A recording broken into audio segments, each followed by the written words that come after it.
Dun dun dun dun dun dun dun dun. Dun dun dun dun dun dun dun dun dun dun. How you guys doing today? I gotta tell you, I'm having a bad day. I'm just having a bad day. You know, one of those days where you just wake up and you're just like, yeah, today's gonna be a bad day.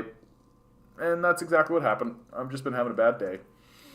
Nothing I've been doing works. I got banned off of our Ontario because I was trying to spread around just like the normal stuff, right? All you got to do is ignore the Donbass war, right? Aaron Mate seems to be the only leftist that's actually talking about the Donbass war. I think I've heard Lee Camp talk about it as well. But it's always in passing. And it's always with this, like, what a horrible event. Putin's still a bad guy. And I'm just, like, kind of over it. Like, don't get me wrong. Like, Putin's not the greatest guy in the world. He's definitely, like, a chauvinist, for sure. Right? Like, on the social side of things, lots of questionable stuff. But in terms of this, in terms of, like, being the king of Russia, I don't know. Seems to be doing okay. Good evening, Eric. I just feel like there's a lot of hedging their bets, right? That they don't want to alienate the base that they already have. People are willing to listen to, well, I shouldn't say that, man. Like, today I've been encountering just straight up delusion. Like, straight up delusion. Like, there's the article that I pass around, which is how we've been funding Nazi groups throughout Ukraine. And I've literally shown this link to people who just outright denied it. Yeah, I slept. I got a little bit of sleep. My dog is here now, and so that means that I have to sleep on his sleep schedule, right? Because he'll just wake up. Hey, Harry, how you doing, bud? I keep hearing the term chauvinist, but I never understood what it means. Well, okay, let's get specific. Let's go.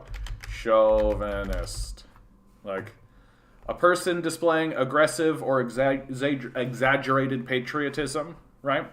And it especially, it can be especially bad. Like a Western chauvinist, for example, like is a person who has patriotism in their own country to the exclusion of others, right? Like that's one of the defining kind of characteristics of it, is that if you are like an American chauvinist, you genuinely think that your country is better than other countries. It's not just about pride. It's about literally saying like, oh, you're from like France, for example. Like this is pretty ubiquitous throughout America, right? That like France is just an inferior country, and it's always presented to us with a kind of like odd charmingness. There's like a weird charm about it. Like you think about somebody like. Oh, the character with the mustache from Parks and Recreation, right? Nick Offerman's character. I can remember the actor, but I can't remember the name of the character. That's so funny. Ron, right?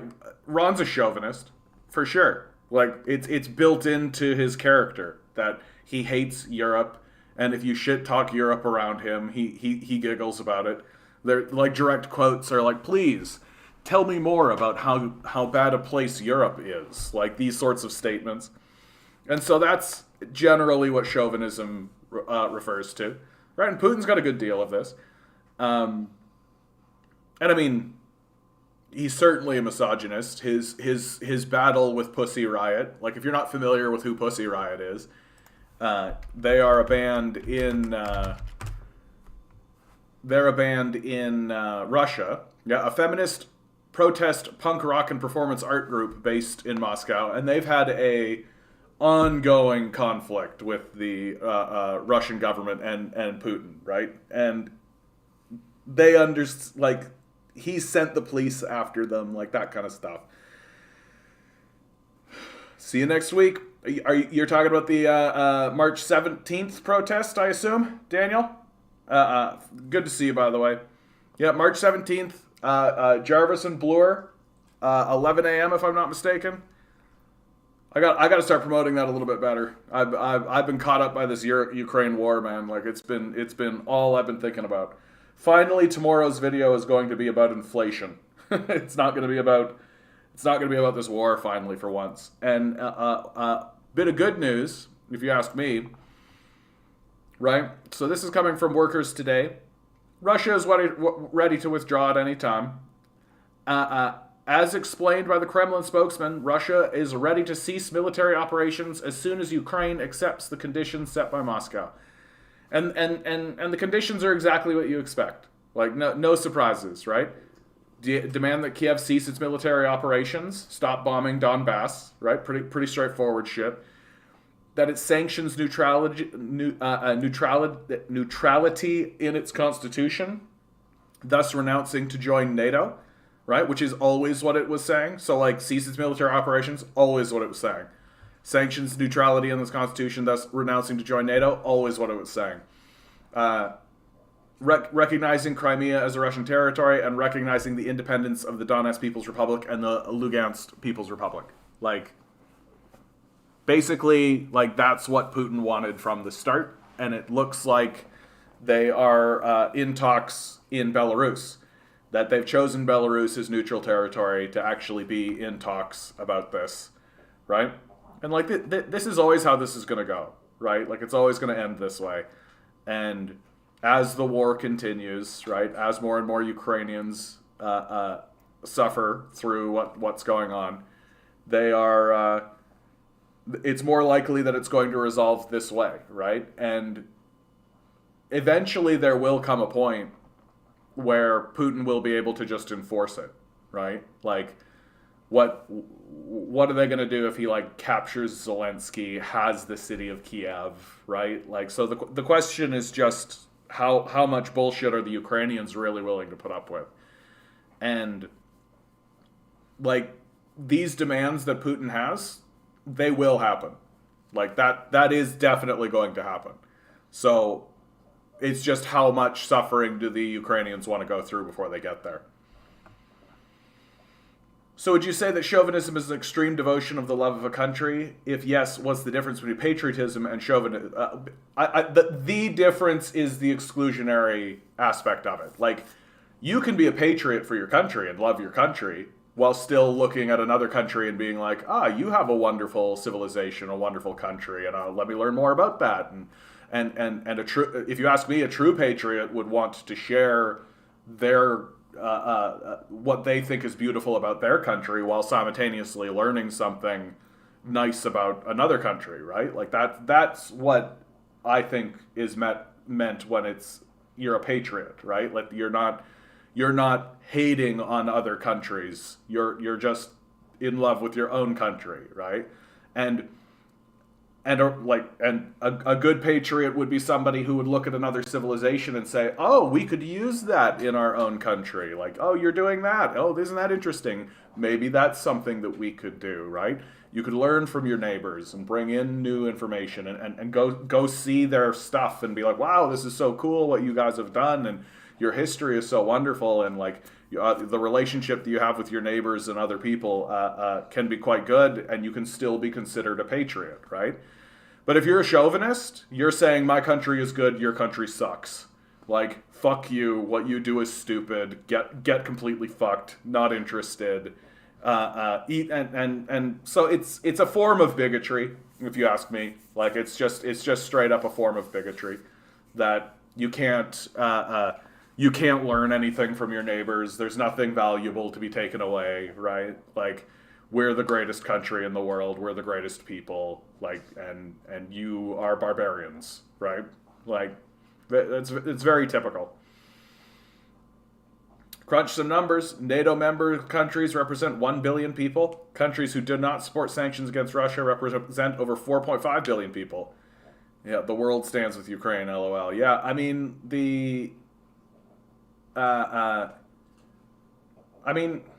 that's always how it's been, right? Like, and that's why this whole arrangement is a losing game for America, right? And now they're starting to, like, talk to their citizens, like, time to get ready for like a price crunch, right? Time to bleed so that we can go after Putin, right? Like they're talking their citizens up into like a kind of a economic war effort, and it's so fucking stupid. Like it's as stupid as it can be, and of course we're extremely gullible. Like the West, I've never seen more gullible people in my life. Like you. The demand, like the demand to be abused this way so that we can, like, as long as we feel like we're getting at somebody, you know, as long as we're getting Putin, right? And like, it's going to make the conversation a lot more difficult, if you ask me, because people will accept a certain degree of suffering if it thinks it has a cause, if they think it has meaning. But it's the most meaningless bullshit of life. Like, literally, it's just going to get completely fucked over. Yeah, always the same map, right? For those that don't know, this is a subreddit. Reddit, always the same map.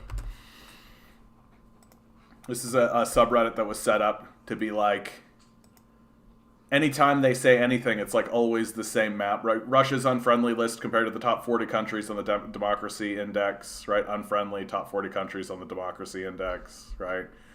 Which country in the world celebrate International Women's Day, right? It's the same map. Failed state index, it's the same fucking map, right? Like, map of progress, decency, human rights, it's the same map. And of course, who's making the map, right? Westerners. So, and who's judging these things? Westerners. So, always the same map. Like, the international community has decided. The international community, right? Like, this is the international community. So it's like a running gag where it's just like, yeah, Westerners just like make the same map and then put a different label on it. So would you say a key aspect of fascism is chauvinism? I mean, I would say so. Like, it's I think the key difference between something like fascism and chauvinism is that chauvinism isn't something you necessarily act on, right? Like, fascism is an action. It's something you're doing. Right? It's not simply an ideology. Like, there's an act involved in fascism. You're actively rounding people up. There's an active intention to cleanse people with fascism, and especially the most extreme version of it, which is Nazism. But whereas chauvinism, like, you can think that, and you can maybe, and that can have consequences, certainly, but I don't think there's much by way of like an actual action to it. But certainly, like, so it's one of these situations where, like, it's probably the truth that all fascists are chauvinists, but all chauvinists are probably not fascists, right? Like, so it's got that kind of a relationship to it. Chauvinism tends to rapidly devolve into militarism and nationalism. A patriot would have no problem openly questioning a direction of his country, but about this outdated nation-state system, yeah. That's what my brother says to me, that I'm the most gullible person on earth because of this stuff. I mean, like, I don't understand a people who will outright say that they don't trust their media, but are just absolutely in lockstep with their media on this issue, right? When it really actually counts, right?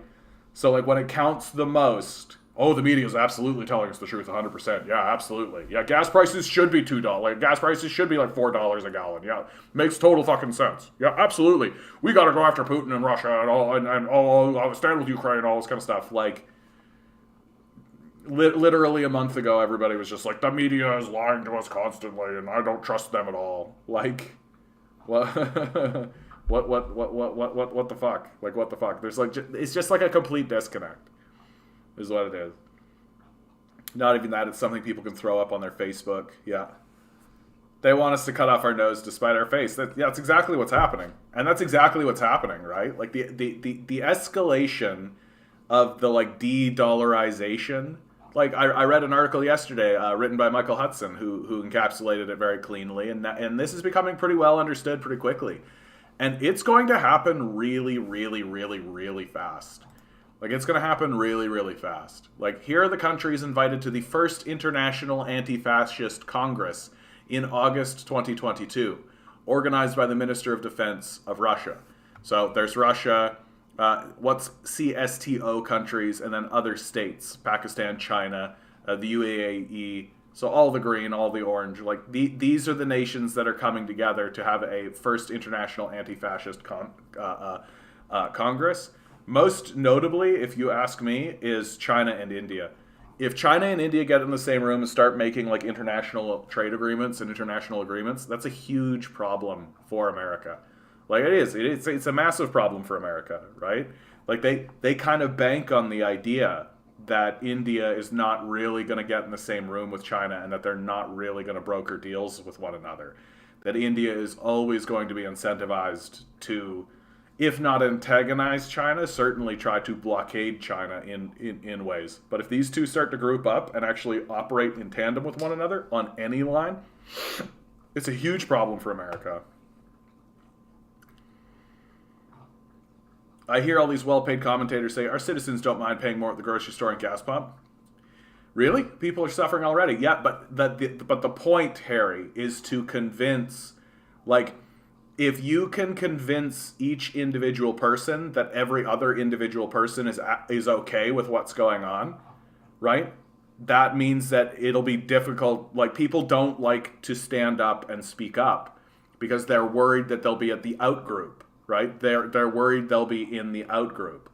So you just convince everybody that everyone is fine with how this is going, right? Why you don't want to stand up and speak out? You want to be the oddball, right? Why do you want to be the dissenter? When the reality is, if you asked each individual person how they felt about it, they'd be upset, right? So the goal of the media at this stage in the game is to create the idea, is to manufacture consent. Like, it's to actually convince everybody that consent has been achieved, when in reality everybody is suffering and they don't need to at all. Right? And the idea that, like, this is strictly happening because of just the passage of economics, right? Oh, it's just how the economic system works. You know, inflation's in the system and we're trying to deal with it and all that. But the reality is they're just raising prices. Like, they're just raising prices, right? Like, they're a monopoly. Like, the corporations that own this stuff are monopolies. And so they're just raising prices.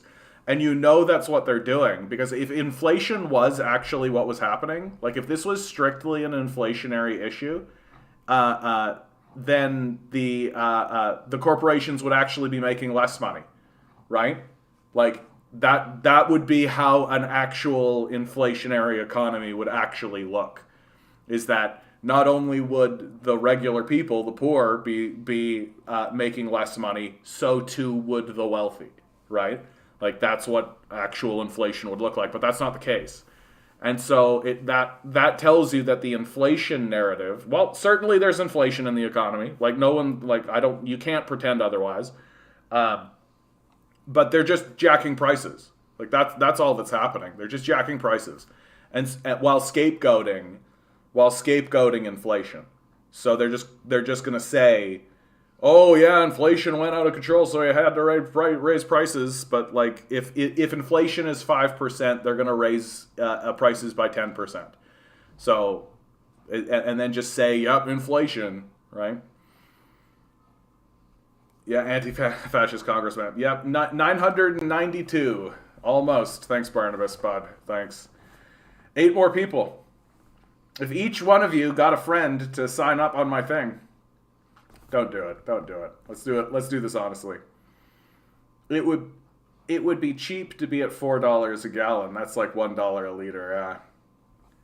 Anti-fascist Congress map. Yeah. Did you see the UFC fighter's response when asked about Ukraine? I did not. Do you know his name? I could look it up. I find it so fascinating that these people will follow the mainstream media on foreign coverage, but will be critical on their domestic coverage. I don't understand how this disconnect happens, since to me it's just a logical step to be critical on their foreign demand. I mean, I think a lot of it just does come down to implicit bias. That just like if you were to actually sit these people down and like really work it out with them, they would kind of they would come around on your side, but the truth is that like they're going to be on America's side because they're Americans, and so at the end of the like to put it like they'll be critical of their own family internally, right? But if like when you watched Married with Children, right? Do we all remember Married with Children? Well, the Bundys bickered and fought amongst themselves all the time. And there was all this backbiting and snide talk and undercutting and shittiness. And that was part of the kind of humor of the show. That they were constantly roasting each other, right? Like that was all the kind of point. But if another family came and started to roast one of the members of the Bundys, all of the Bundys would band together and just totally fucking dump on those people. Right? And that was part of it. So it's like, I feel like a lot of people operate that way, that they're willing to critique the family, right? They're willing to critique their own society, so domestically, right? But if the family does something in the foreign world, like does something internationally, right? They'll just be with the family. You've never heard of Married with Children? That's one of the great like 80s sitcoms. Absolutely could not be aired today. Absolutely could not be aired today. It would be taken off the air. First of all, the economics of it is incoherent today, right? Like Married with Children, like Al Bundy is a minimum wage shoe salesman, works at a mall, and he has a house, 2 kids, a dog, a wife, and a car that he constantly complains about, but it's a car nonetheless, on literally a minimum wage, and they're very explicit. He's making minimum wage, a minimum wage earning as a shoe salesman, and so it's incoherent economically. It doesn't make any sense anymore. But it's the same thing as like Homer Simpson, right? Like Homer Simpson was a single wage earner, has a house, a wife, 3 kids, a car, right? And that's just like Grandmaster D. Yeah, you know all about it, Dan. You know all about it. That's hilarious, dude. And the show was like early days of Fox, and so it's very like dirty humor. Lots of just like grungy, dirty. It is a classic, absolutely, but like sex is very much at the forefront of all conversations. Like everything is about sex. All of the women on the show are either sex symbols or are made fun of their lack of sexual ability, right? Like it's right at the forefront, and it's like literally like there's audience participation in this regard, right?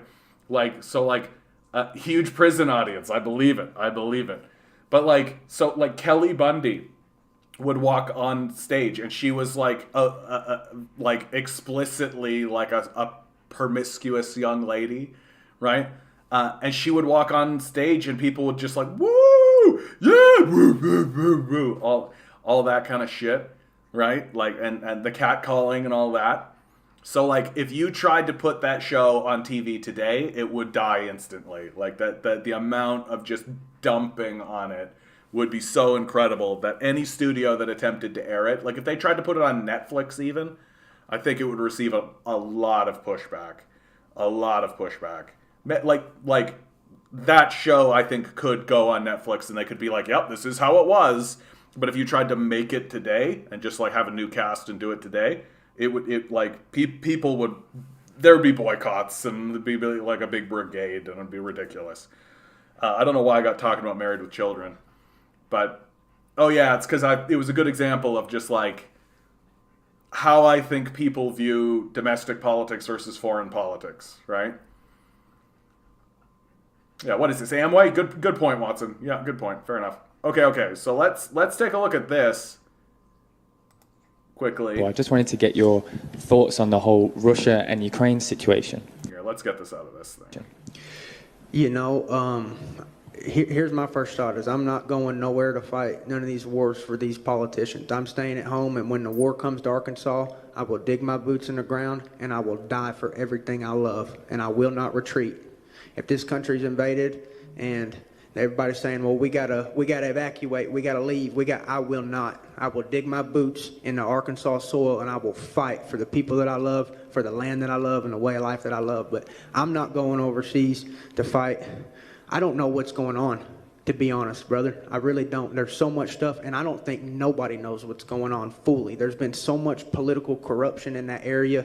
You got Biden and his son making a shit ton of money off of and using our tax dollars to bribe their people. That's treasonous, in my opinion.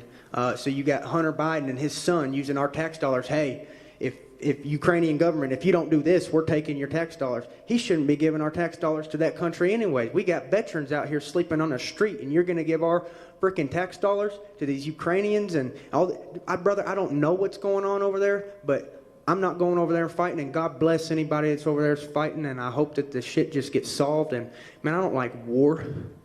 You know what I mean? I don't want people dying and all that stuff. I don't want to be, but I don't know what's going on. There's so much stuff that I think that's corrupted that we just don't know what's truly going on over there. And I pray all those people are safe. That's a wise man. That's a wise man, though. No, that's a wise man if you ask me, bud. The wisest thing that a person can say is, I don't know what's going on. I don't know. Right? That's wisdom, is what that is. Like, and sure, maybe he is. Like, maybe he is a Trump. Like, I have no idea. I know nothing about him. But the guy is saying, I'm not going to go over there because I don't know what's going on. The only shred of that and you're probably right. The Trump angle is probably correct because he's talking shit about Biden and the Hunter Biden situation, which is a very like Republican sort of kind of thing. But I mean, what'd he say? Right? I don't know what's going on, so I'm not going to fight. Right? Like, I think that's probably the best position you could take. Right? Probably the best position you could take. Unless an agreement is signed, all sides will destroy Ukraine like they destroyed Syria. Yeah, absolutely. And they're at the table. Like, they're at the table. I'm completely willing to point this out. Like, they're at the table, having the conversation, right? And Russia's ready to go. Like, Russia's demands are, in my view, very straightforward. Like, very straightforward. Like, and it's what they've always said. So the question really is, like, how much blood does Ukraine want to give? That's all. Like, that's it. Like, if Ukraine wanted the war to end today, it would. Right? All they would have to do is recognize the independence of the Donetsk People's Republic and the Lugansk People's Republic, recognize Crimea as Russian territory, say that they're not going to join NATO, and for God's sakes, stop bombing places. Like, stop bombing these places, right? Like, that's what Russia has been saying from the outset. Honestly, that's what's going to happen, right? It is going to happen that way. I'm more or less of the opinion that Ukraine should quit while it's ahead. That it can only get worse for them from here, right? Like, it really can. They're not going to win this war. And Adgooch, how you doing? I'm doing, bud. I'm doing. Putin is backed against the wall, apparently? No, he's not. Like, no, he's not. Like, there's a fog of war, right? Like always forget that there's a fog of, like, never forget, rather, that there's a fog of war.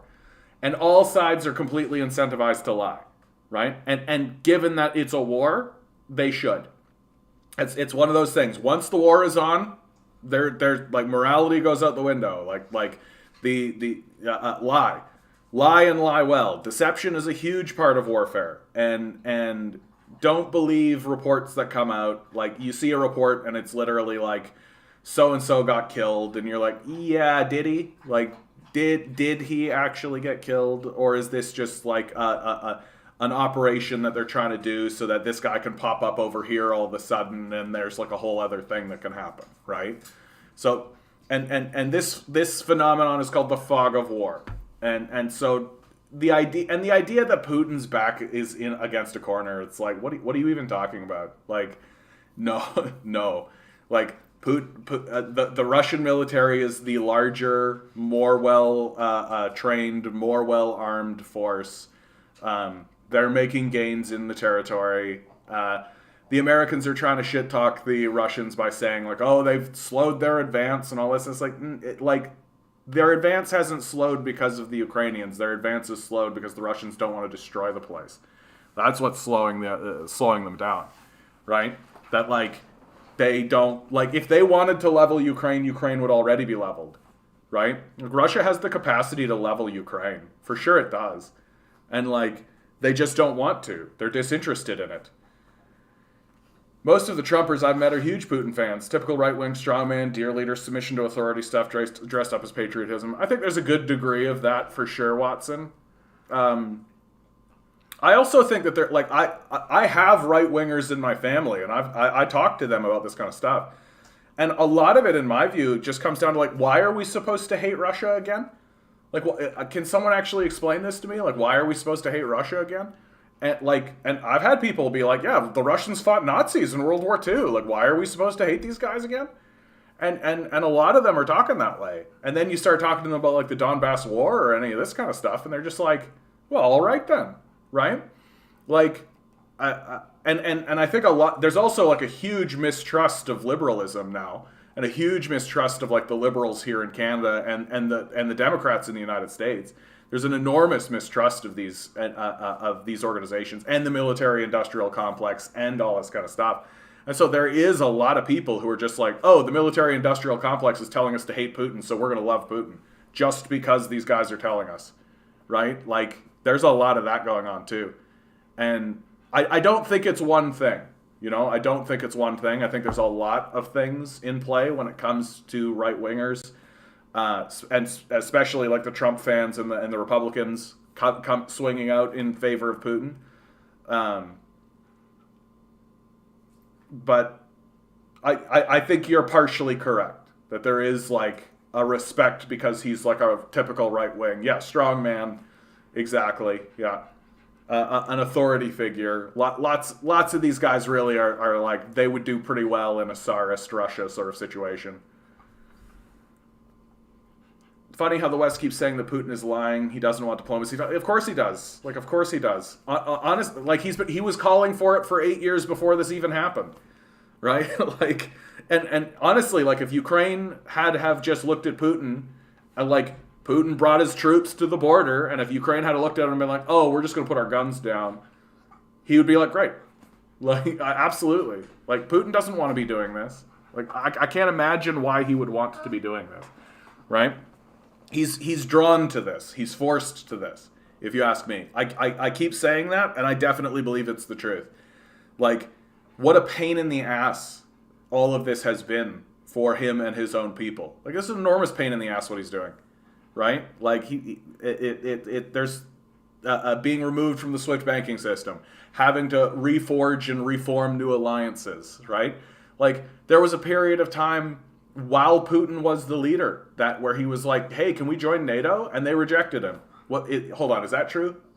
Or did that happen under Yeltsin? In any case, like Russia wanted to be part of NATO, right? Like, and I am more or less of the opinion that if the Americans had a brain in their head, they should have been like, yeah, fuck yeah. Let's get Russia in here, man. Let's get Russia in here. But the Americans don't have a fucking brain in their head. They're shooting themselves in the foot really, really fucking badly right now. Like really, really badly right now, and like really, really in most basic ways, right? Like prices are going to skyrocket. Like there is going to be an inflationary aspect to this. There is going to be like a supply and demand kind of aspect to this. That's all going to happen, and like so the country's going to swing to the right. They're going to elect probably Donald Trump again. And Donald Trump is going to reopen negotiations with Russia and all that again, right? And what's going to happen for the American people? Their prices will go back down. So who's going to look like the champion in this situation? Is it going to be Biden? Probably not. Probably not. I find that right-wing religious people are very much against Putin. Most of the right-wing religious people are against Putin because they still believe Russia is communist. Yeah, it's 1950 John Birch Society level stuff. Yeah, there's that too. Like, this is what's interesting about this situation, right? And we could talk about this stuff all the time because everything you guys are saying is right. That, like, there's this sliver and this sliver and this sliver and this sliver, and everybody's got, like, all of these different perspectives and all of these different slices of it, and they're all correct, right? That's what makes it such an interesting and robust conversation that we could continue going along with it, right? My preference is to talk about it from economics, because I think the economics is really what plays the most at the end of the day. But, like, you're absolutely right. Like, here's Mocked with my father, Christian nationalist, libertarian, Holocaust denier. Wow, there's some texture there, Mocked. The character of Mocked is gaining some texture. Supports Putin probably because Zelensky Jewish and biolabs Ukraine secret COVID somehow connected to China. Incidentally, that biolab stuff, I read an article yesterday that, oh, did I? Come on, I had it. It was right in front of me. It was right on my fingertips. Okay. Let's do the number for the day. I know, Mocked, you're in on a 7. I'm going in on that 10. Here we go for today's number. It's March 8, 2022. What do we got here, guys? What do we got? 10 balls. Pick that number between 1 and 10. Each ball has a number. We got a 2. I know we got a 2. We got a 7. Numbers 1 through 10. Ligondese in with an 8. Got a 4 from Swirl Eric. the numbers. Brandwin, how you doing, Brandwin? Amanda, how you doing, Amanda? You lurkers. Lots Pick of lurkers a number. coming out of the woodwork. Here we go. It's a double up on 8. Today's gonna be an 8. number It's gonna be an is 8. What'd I tell you? It's always the people who double up like that. I don't know why. It does seem to work that way. There you go. Both Watson and Ligondese coming in. Oh, we got some 4s coming in late. Too bad, Yetis. Too bad, Nova Scotia. You're in late. And you know what, though? You both said 4, and so you can get in on this, too. 4 plus 4 is a... Oh, you redacted it, so it's gone. It's gone. No, it's too bad. May the energy of David Lynch carry through your life. Do that thing that you've been thinking of doing. Pursue that thing. That if you get a feeling today that says, oh, you should do that, just go for it. And David Lynch will probably make it weird, because that's how it works. David Lynch is a weird guy. Yeah, the funny thing about God is that God is gay. Do you want to explain that? No. My absolute favorite David Lynch quote. Okay, let's get rid of this. I got a great Gravel Institute video that I'll be playing in just a moment. Breaking Russia confirms Putin bans export of products and raw materials outside of the Russian Federation until at least 2023. Like, this is a disaster for the United States. Like, what the United States has done to itself is a total fucking disaster. Like, there's just no other way to describe it. We can get rid of that one. Come on. Yeah, gas prices could reach 2.2 per liter in Southern Ontario. Like, are you kidding me? Like, this is the stuff of revolution.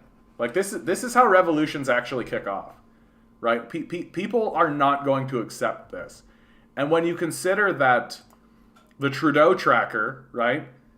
Trudeau's disapproval ratings aren't as high as they've been, but they're ticking upwards, right? And he's in, but the thing that he should be concerned about is that his approval ratings are down, and this is only going to continue to plummet as this continues on.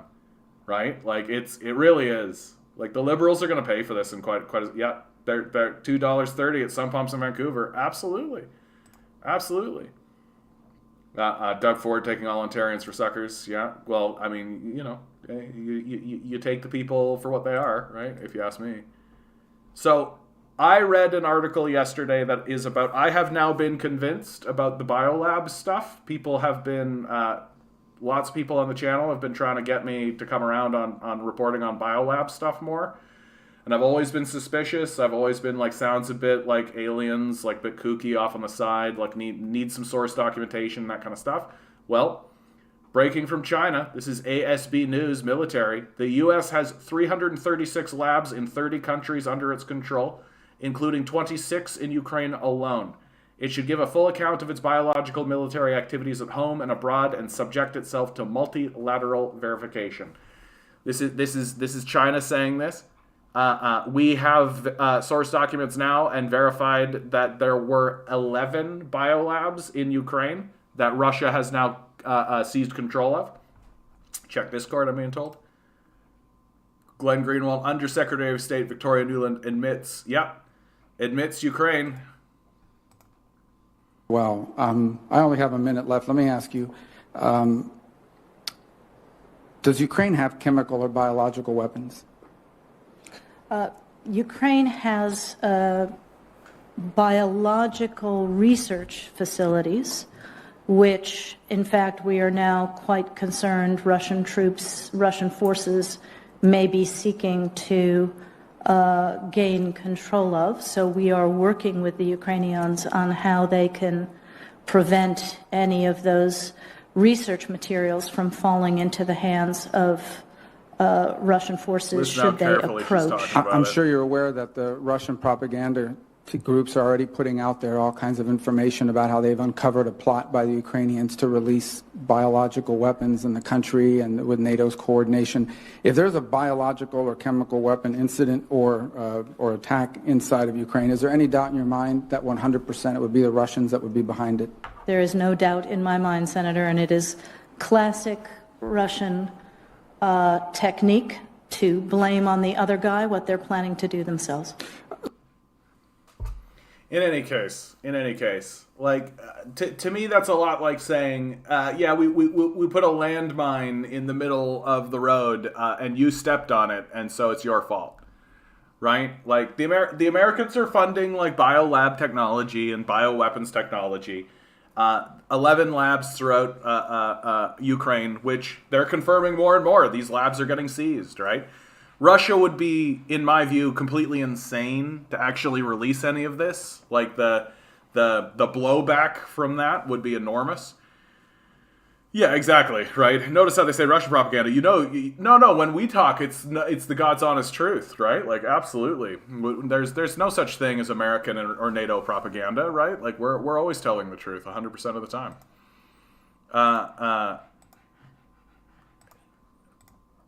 So. This is kind of a harrowing story that is unfolding, and I had very recently I came across this article, which I'll share with you guys again. I'm not going to read it again because it was pretty hard to read the first time. Quite a long document, but as you can see, lots of source documents in here. Lots of stuff. I'll even share this in the Discord, or not the Discord, the chat here. I've said if you wanna verify, but like in this document, here it is, right? The Department of Defense Threat Reduction Agency has funded 11 biolaboratories in the former Soviet Union country Ukraine, bordering on Russia, and then here's the documents, right? Like. And you can look through these, and please, I would love it if somebody could disprove this to me. But the evidence is beginning to mount.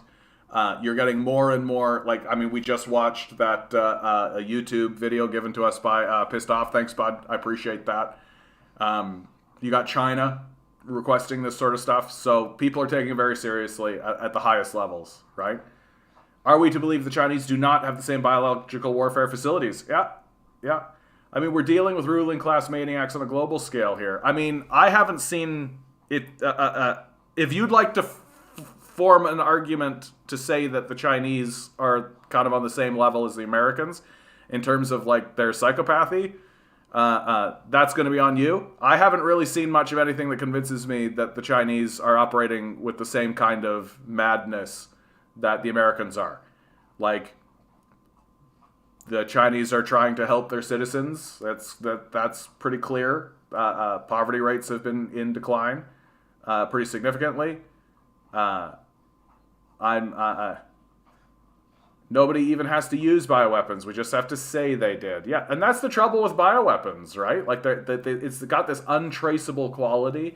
But I always say that bioweapons are foolish to use. I always say they're foolish to use because you can't control them, right? So your own people can just eat it. Right, and the thing that convinces me the most, honestly, is that the Chinese aren't operating with the same kind of psychopathy that we are.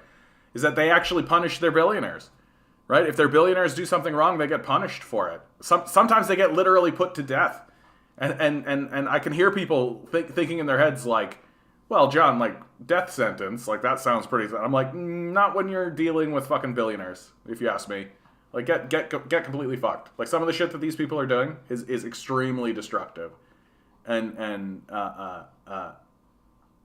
if you pass a law, it should apply to everybody, and we just don't understand that in the West at all, right? At all. So what economic repercussions will really happen after or during this war? I mean, Adgooch, there's already, like, prices are going to go up, right?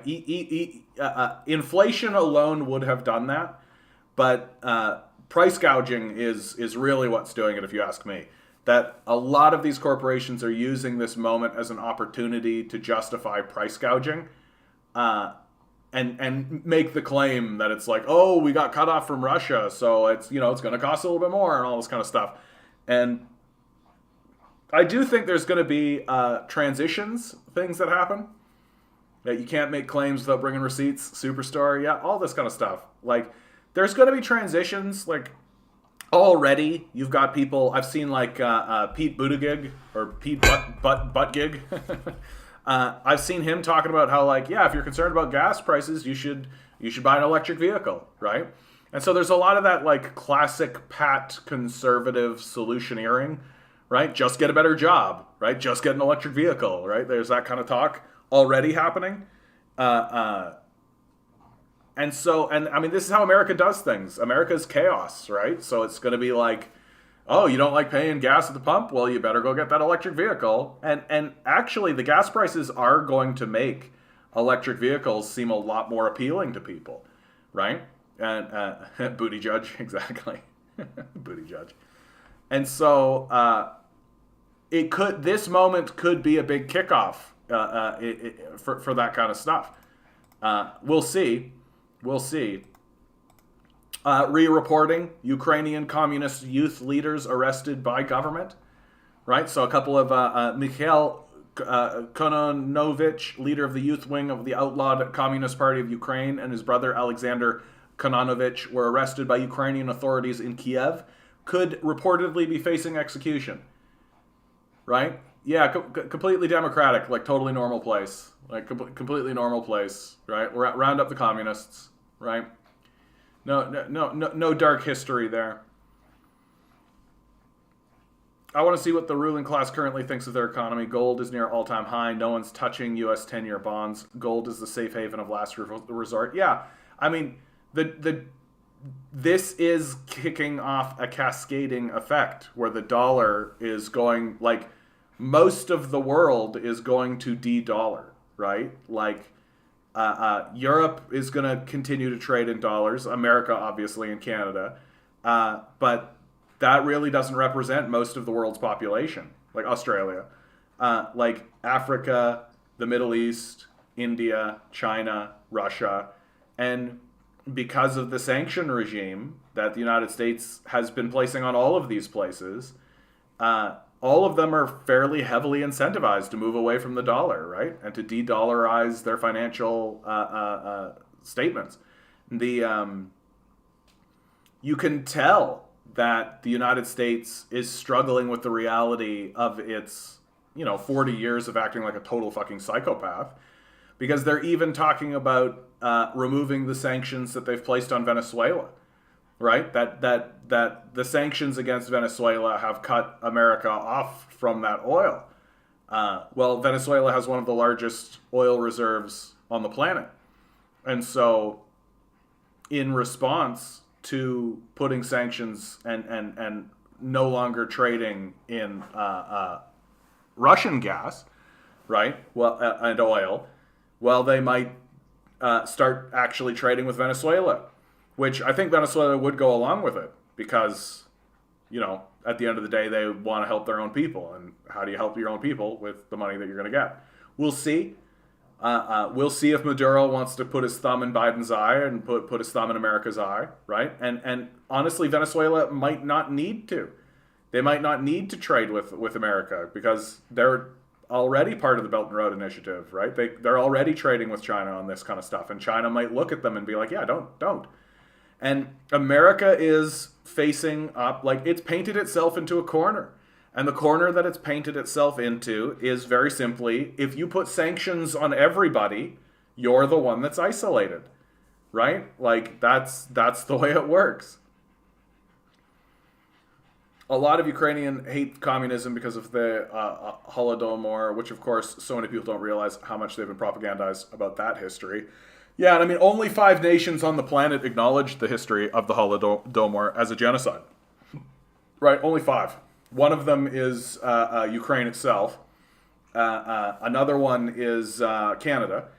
And when you actually dig into the history of why other countries actually acknowledge this, it's always political. Like here in Canada, it was so that Pierre Elliott Trudeau could be elected, right? Because the Ukrainians that live here, they could have swung over to the Conservatives, right? And so Pierre Elliott Trudeau acknowledges the Holodomor as a genocide, and the Ukrainians swing his way, right? We've got a fairly large Ukrainian populace here, and it's going to grow now because we're essentially opening up the borders and saying if you're a Ukrainian, you can come on in, right? Like if you're brown, too bad, passports and checks and all that kind of stuff. But if you're a white Ukrainian, come on in. Is essentially how it's working. And the NDP have even been talking about this, is that there is like, it is straight up racial. That like if you're from Ukraine but you're not white, there's a different procedure. Like and the NDP are actually talking about that. Because it's something the NDP can actually talk about, right? Put on a snowsuit in your house to save on heat. Eat 1 less meal a day. Get up early, walk to work. Get rid of your Netflix. Drink tea, not coffee at home. Cancel celebrations at all. Yeah. Just, you know what, dude? Eventually there just comes a point where they're just going to say, you know what? Just shoot yourself, right? Just shoot yourself. You'll think of all the money you'll save, right? Think of all the money you'll save just by shooting yourself. 61% of Ukrainians say life in the USSR was better than it is today. The nationalists are a loud minority. The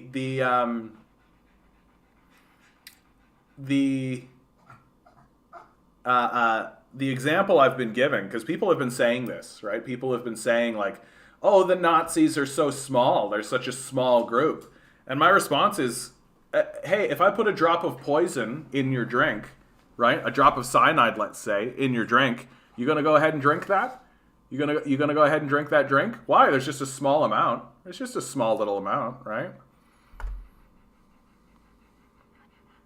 Can't see any of your comments, even in live chat. Funny how with Maduro, even though they claim one Guaidó, I know, right?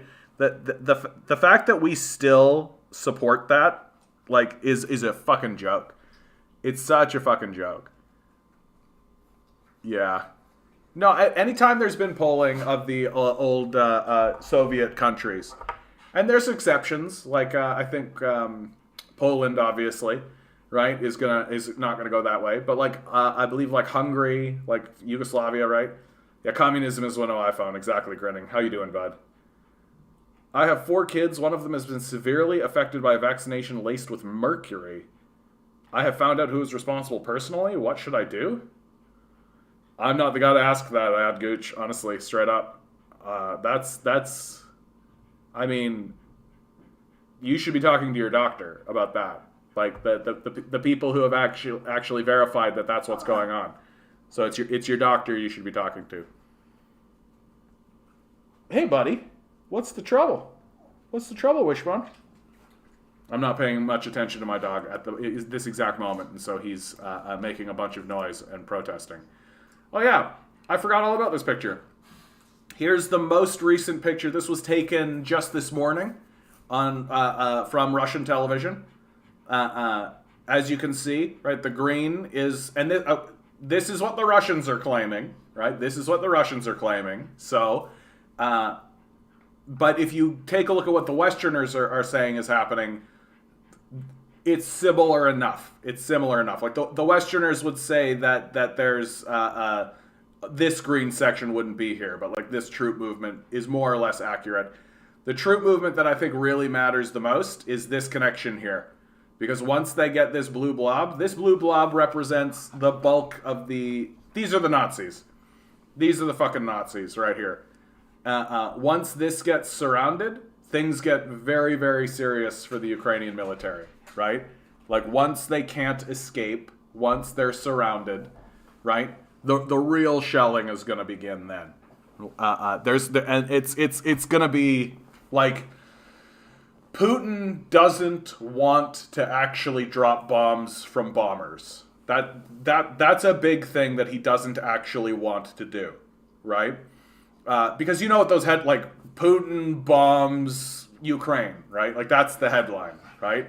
Putin cluster bombs in Ukraine, all this kind of stuff. Like, that's what he's trying to avoid. And he would love if they came to a diplomatic solution. Buddy, you're out of peanut butter, bro. You're out of peanut butter. Here you go, bud. That's the best I can do. And I think Putin would be very interested in just a peaceful solution, right? Just no, we're good. Like, put down your arms, right? Like, we're gonna demilitarize this bad boy, right? Go along with all that. But if he has to, once this place is surrounded, he's gonna drop bombs on it, right? He's gonna drop bombs right on this place, right here. It's the only bombing campaigns that he's actually gonna do. And once the bombing campaign begins, it's not gonna stop. Like, he's gonna level this place right here. This place is gonna become a hellstorm inferno. Like, absolutely. And of course the propaganda coming out of the West will be like, oh my God, he's bombing Ukraine, and that'll be it, right? And it'll just be like, Russia bombs Ukraine, and that'll be a condemnation of bombing and all this kind of stuff. And all the leftists will talk about is how hypocritical it is of Americans to talk about bombing when that's like literally what we do. But your average citizen will only hear Russia bombs Ukraine. Like, that's all they'll hear, and that's as far as they'll get. So we'll see how it all shakes out. Like, this literally could end tomorrow, right? Like, it literally could end tomorrow. Like, it really is, the ball is in Ukraine's court. And that is actually the truth. And the question really is, how much does Ukraine want to bleed? How much does it want to bleed before it finally capitulates, before it finally says, okay, like, this is over? Yeah, they won't talk about how that region is Nazi infested or will deny it. Yeah, exactly. No, that's important, right? You can't talk about the Azov Battalion, even though you can, like, Google search the Azov Battalion, even though you can literally buy Azov Battalion Nazi shit. And in the meantime, here, I'm going to go use the washroom and actually give my little pug some peanut butter because he's losing his fucking mind. Let's put on this Gravel Institute. The famine America is creating. As I speak to you right now, people across Afghanistan, children, women, men, people young and old, are starving to death, freezing to death, clinging to bare life because of policies that were imposed when the Taliban took power after 20 years of war.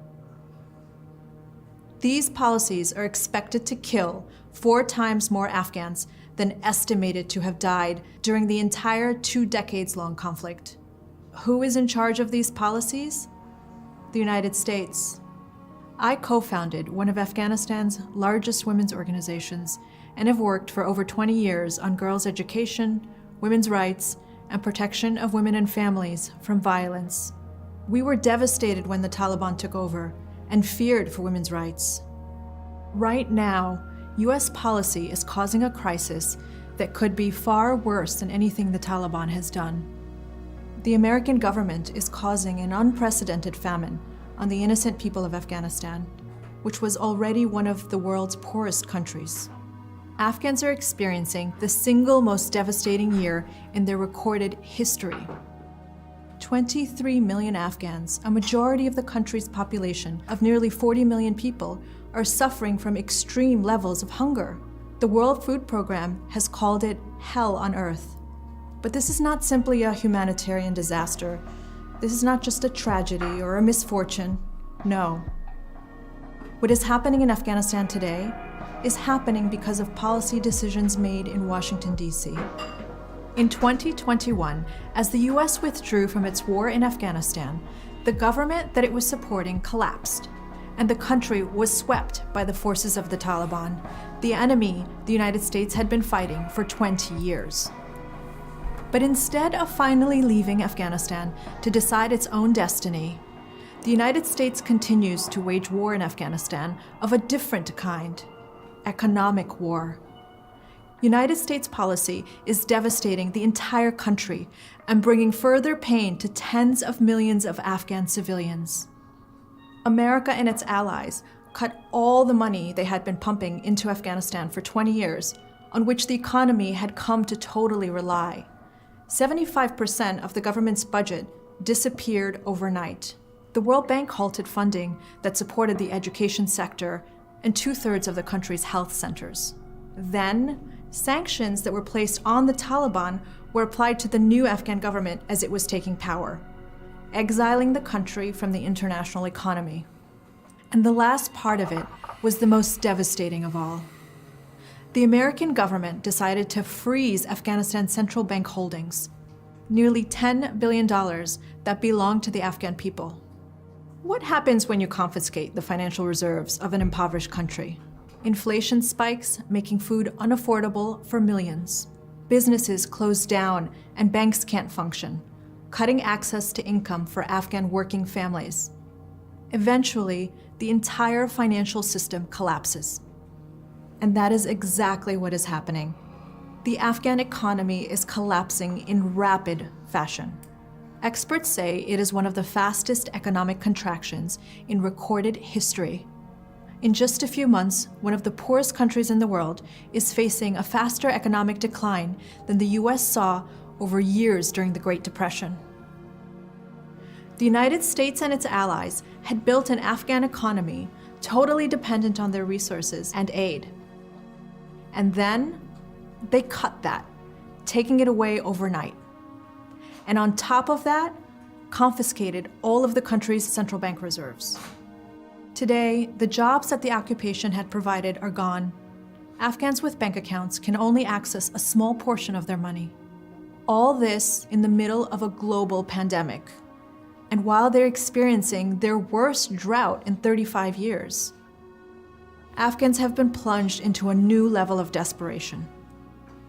In the unequivocal words of Dr. Paul Spiegel, professor of public health at Johns Hopkins, returning from a visit to Afghanistan, I can clearly state that if the United States and other Western governments do not change their Afghanistan sanction policies, more Afghans will die from sanctions than at the hands of the Taliban.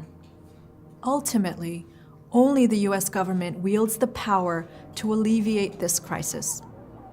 The United States says that it cares about Afghanistan. America supplies more aid to Afghanistan than any other country. But these donations do not come close to offsetting the damage that US policy is causing the Afghan people by crippling their entire society. People monitoring the situation are clear that aid alone will not create a stable economy, and that Afghanistan needs to have commerce and a functioning banking system. After 43 years of conflict, Afghans deserve to rebuild their lives. They deserve post-conflict reconstruction and to build a sustainable economy that is connected to the world.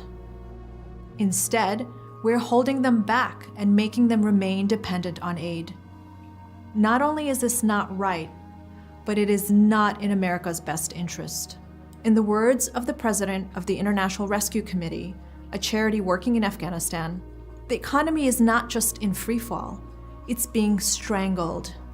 We want to say loud and clear that you can't solve this problem of mass malnutrition only with a humanitarian effort.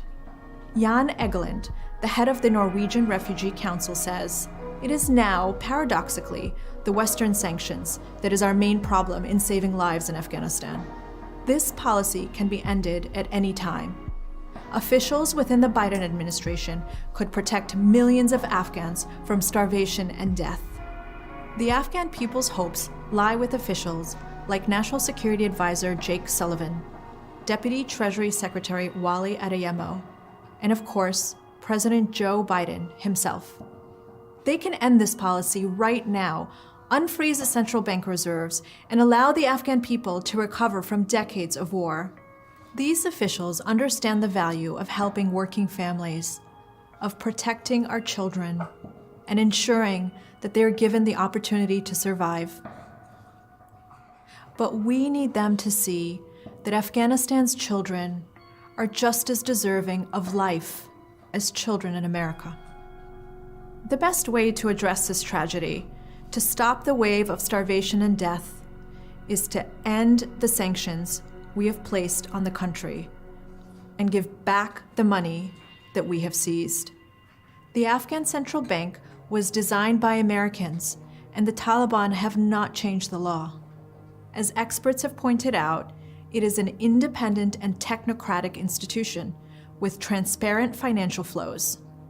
I appeal to you to listen, to act. Let's not cause an entire nation to experience extreme harm under our watch.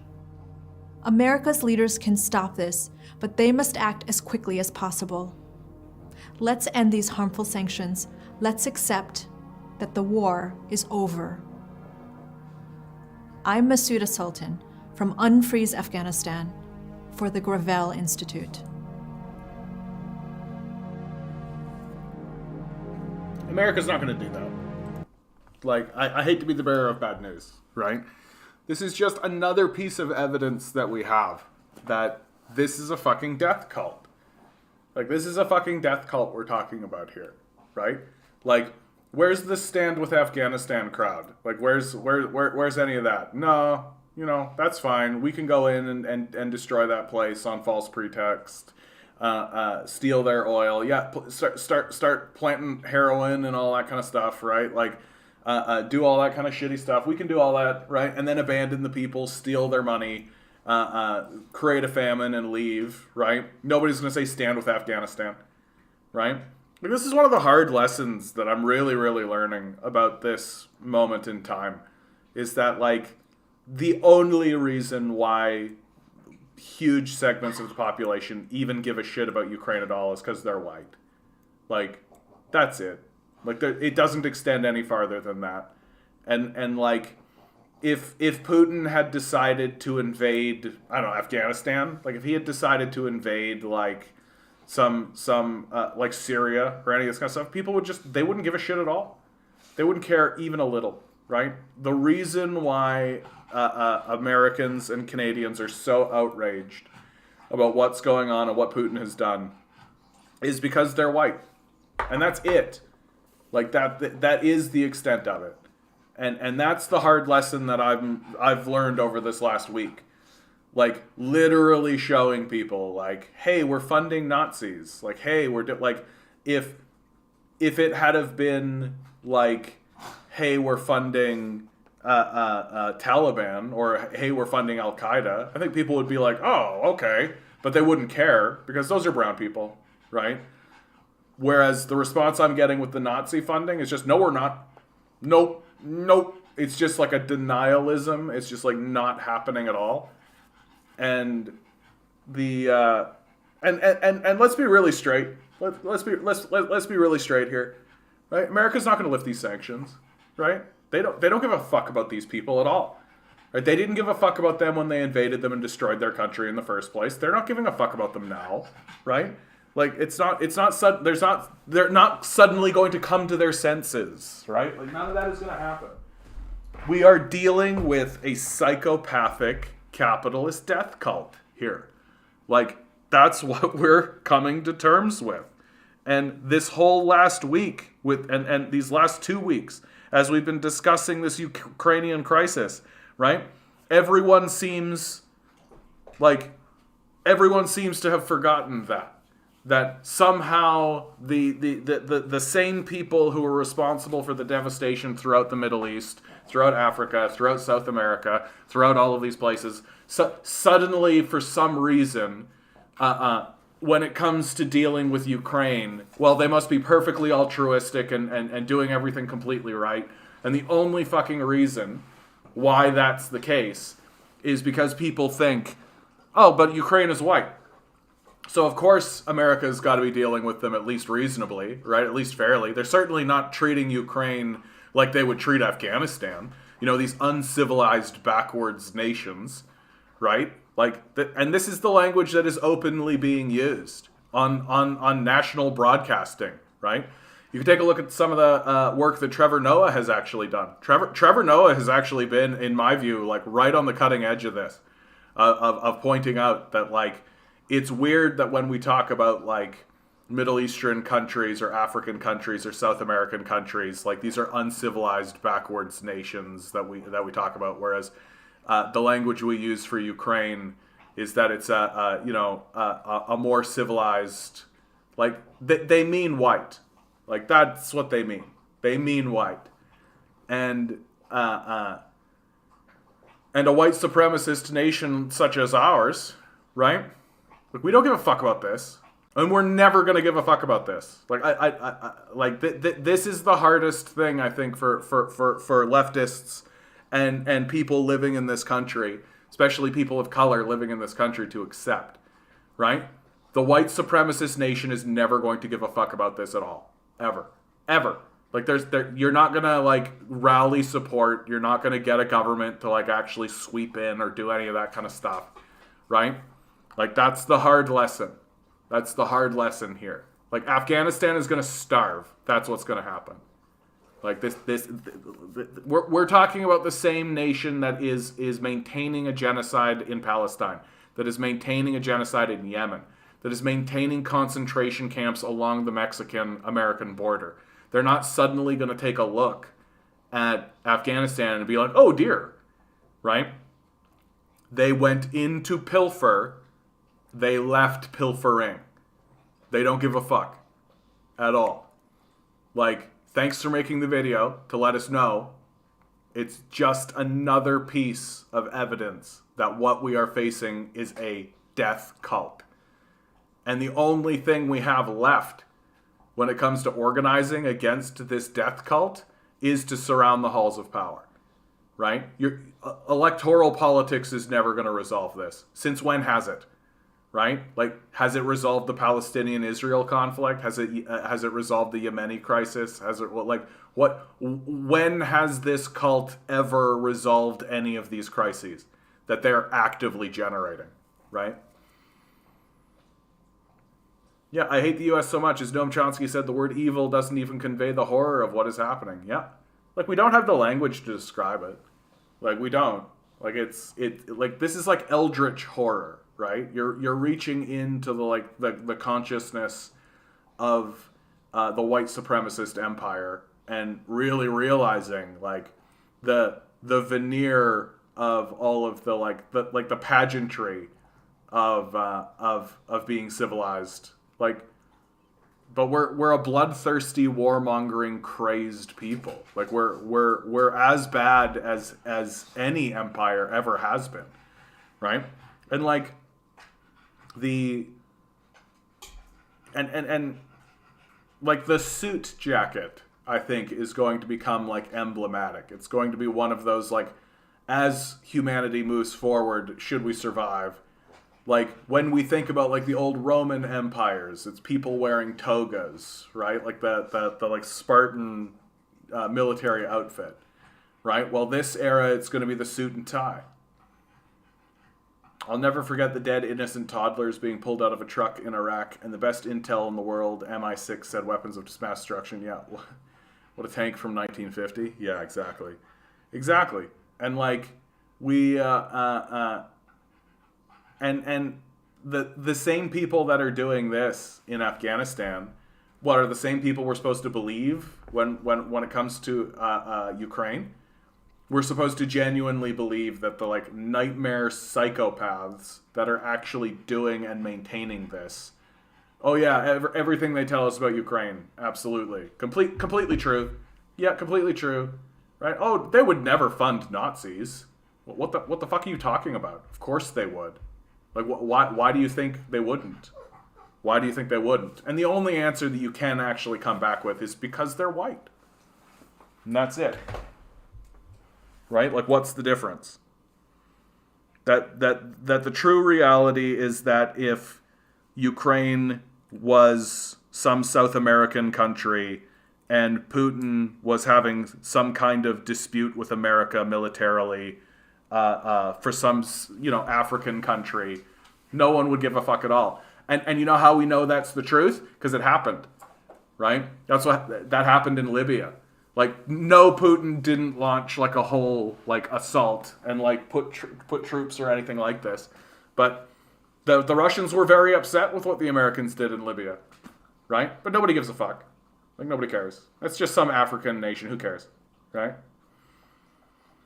I say we are worse than any other previous empire because we pretend that those things don't exist, while the old empire knew exactly what they were doing. Yeah, there is a degree of that. Like the old empires, they didn't really bullshit. There was still an awful lot of what we would call propaganda, right?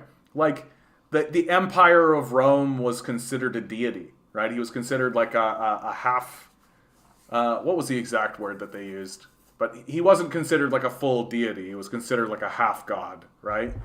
And like, so all of the propaganda that existed in the old era was all very much religious based. It was all like the religious order was structured so as to maintain the power of the empire, and that the narratives and the stories that people told each other were very much to reinforce the empire, which is why Christianity was so important. Like, Christianity broke that apart in many ways, right? And that if you became a follower of Christ, well, that meant that you were putting aside the narratives of the empire, right? And that the story of Christ, it's a story about someone who is wrongfully crucified by the empire that's oppressing the people. Right? So to actually turn around and say that you're a Christian during this period of time, like, it's a very significant act. It's a very serious thing to do, which is why the Christians were persecuted for 300 years in the empire, right? Why it was dangerous to be a Christian in the empire for a long time. I'm starting to think the only reason we know about the Holodomor is because there was a white famine, because I know there was a similar, demigod, famine in another part of the USSR, and those talk about it, and the people there supported the USSR, while the Ukraine white supremacists hate the USSR. Yeah, that's part of it. Like, it was, the Holodomor was always fascist propaganda, it was Nazi propaganda, right? Like literally Nazi propaganda.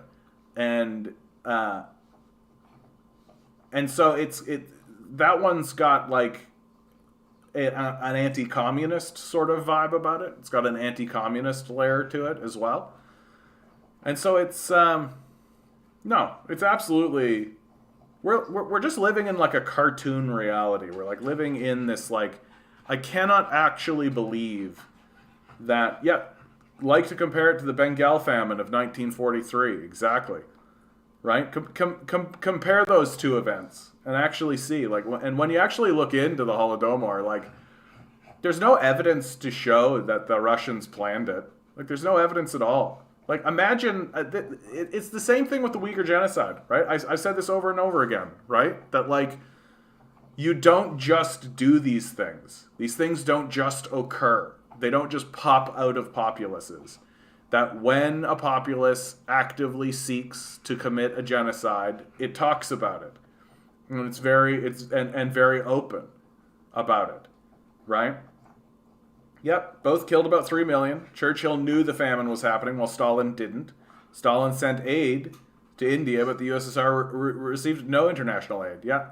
Well, and when Stalin found out about the Ukrainian famine, like, there's a very famous phrase that he said where someone was trying to tell him, okay, we gotta keep count of how much we're sending, and Stalin said, we can count later, right?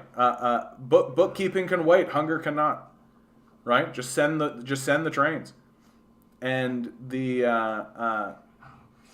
and this idea that Stalin intentionally, or that the Soviets intentionally created a famine.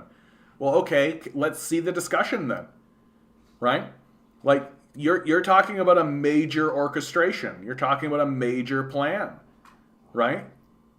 Like, just like with the Uyghur genocide. Like, okay, well, show me them talking about it. I can show you Canadians planning the residential school genocide, right? They were very upfront about it. I can show you Americans planning the enslavement of the black population and the genocide of the First Nations people. They were very upfront about it. I can show you the Germans planning the destruction of the Jewish population and the communist population, right? They were very upfront about it. And such things require a great deal of orchestration. They don't just happen, right?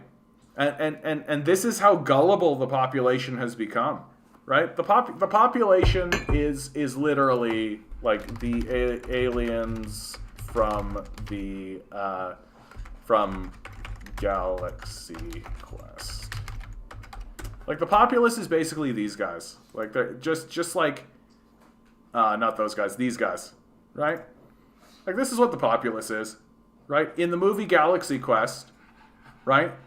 These aliens, they don't understand the concept of lying, right? The whole crux of the entire film is that they think that the television show Galaxy Quest, which is essentially Star Trek, that got beamed up into space along with like some probe or something like this as like a propaganda thing for during the space race.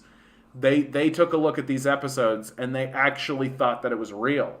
And so they have run afoul of an evil emperor, right? And so they are coming to these actors for help because they think that the actors are actually these spacefaring people.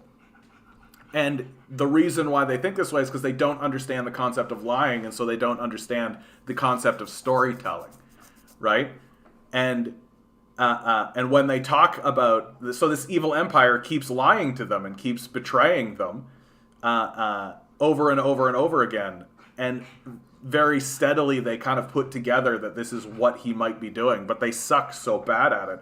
And more I've just come to see that like this is basically Canada and America. Like this is the people, like they're just gullible, ignorant rubes who like you literally can betray them in front of your face. You can like betray them completely, right? And then turn around and just tell them another lie, and they'll immediately like literally they'll go from like, hey, wait a minute, to like, what? Like instantly. It's like an instant flip. And it just seems like we aren't able to put two and two together on this. That like the liars that just lied to you, are continuing to lie. We just don't seem to have it in us to be able to figure this out. And it's like it's like that old Mark Twain quote, right? It's easier to trick a man than it is to convince a man that he's been tricked. But one would assume that once that man is convinced that he's been tricked once, it might be easier to convince him again. I just feel like I need to write a script where there's a character who is like this. It's just somebody who you can just lie to about literally anything and they will always believe you. And then you can finally he gets convinced that that's a lie, and then immediately falls for another lie instantaneously. I feel like there's like an episode of Futurama that probably did this. Fry would be perfect for it. Your average person doesn't even know what propaganda is, but there is hope. 99% are actually caring. Like that's the thing that really kills me about this Stand With Ukraine crowd, right? Why I'm quite sympathetic. They obviously care. Like people want to do something. Right? And people are putting their money where their mouth is, right? You're getting reports from churches saying like, okay, we've got enough. Like we literally can't take any more shit. Like we've got to start being more selective in what we can actually accept. So there's like this big outpour, right? And people want to help, and people don't know what's going on, and they don't know where to focus. And they don't and they're so easy to bamboozle, right? And ultimately, at the end of the day, I think a lot of them, even if you walked them down the garden path and like showed them, I shouldn't say walked because that applies, but anyway, even if you walked them through it, I think a lot of them would still be like, yeah, but the people of Ukraine. Like, that's, you know what? You're right, John. That maybe the Ukrainians did do some bad stuff, and maybe maybe the Ukrainians are cut up in a whole thing and all that. But at the end of the day, they're still people and they're still suffering, so I'm still going to help them. Right? And then, you turn around and you kind of say, like, okay, well, where's your concern for, like, the people of Afghanistan? Oh, well, brown people. Don't need to worry about them. Don't need to worry about them. Yeah, where's the support to help your local homeless and hungry people? Yeah, there you go, Eric. All this outpouring for people across the ocean, right? Like literally people sleeping in tents. Like literally that's happening. Oh yeah, but those people just get jobs. Just go get a job. Just get a job. Just go get a job. You should be able to get a job in the middle of a pandemic while there's a war on, right? That's easy, right? Anybody can go get a job at any time. Ugh. And in the midst of all of this, like this story is actually pretty fucking outrageous. As if the Afghanistan story isn't fucking outrageous enough. Trudeau appointed librarian ordered purge of online historical archives. Canada's top librarian personally directed her staff to wipe federal websites of content she deemed offensive.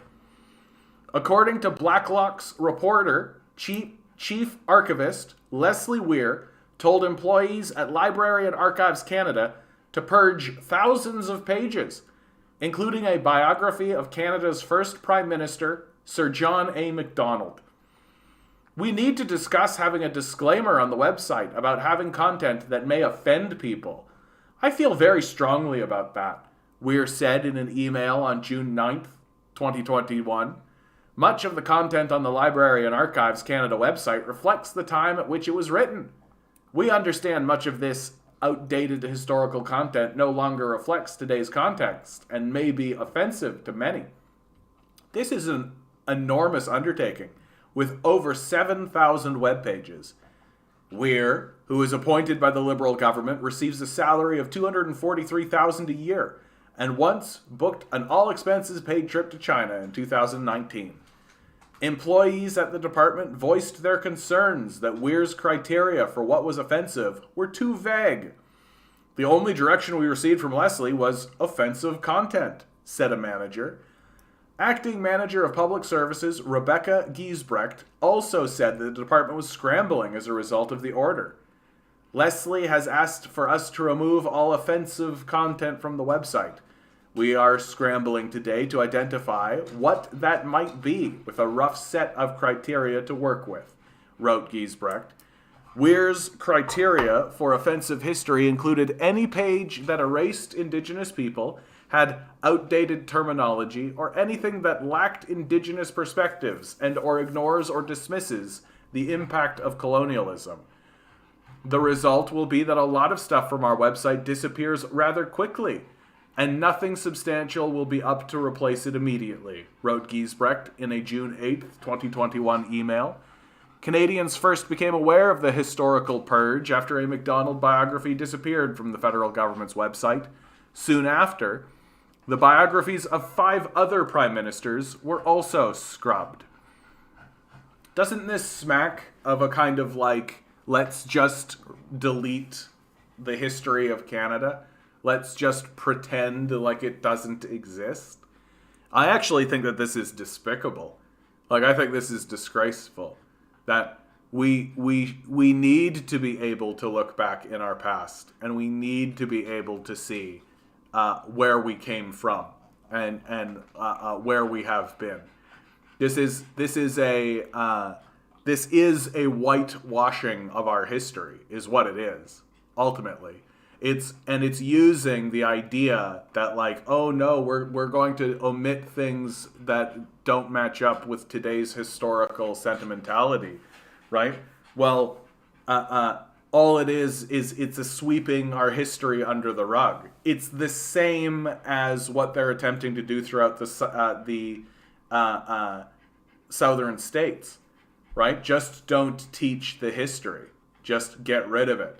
because it's too offensive, right?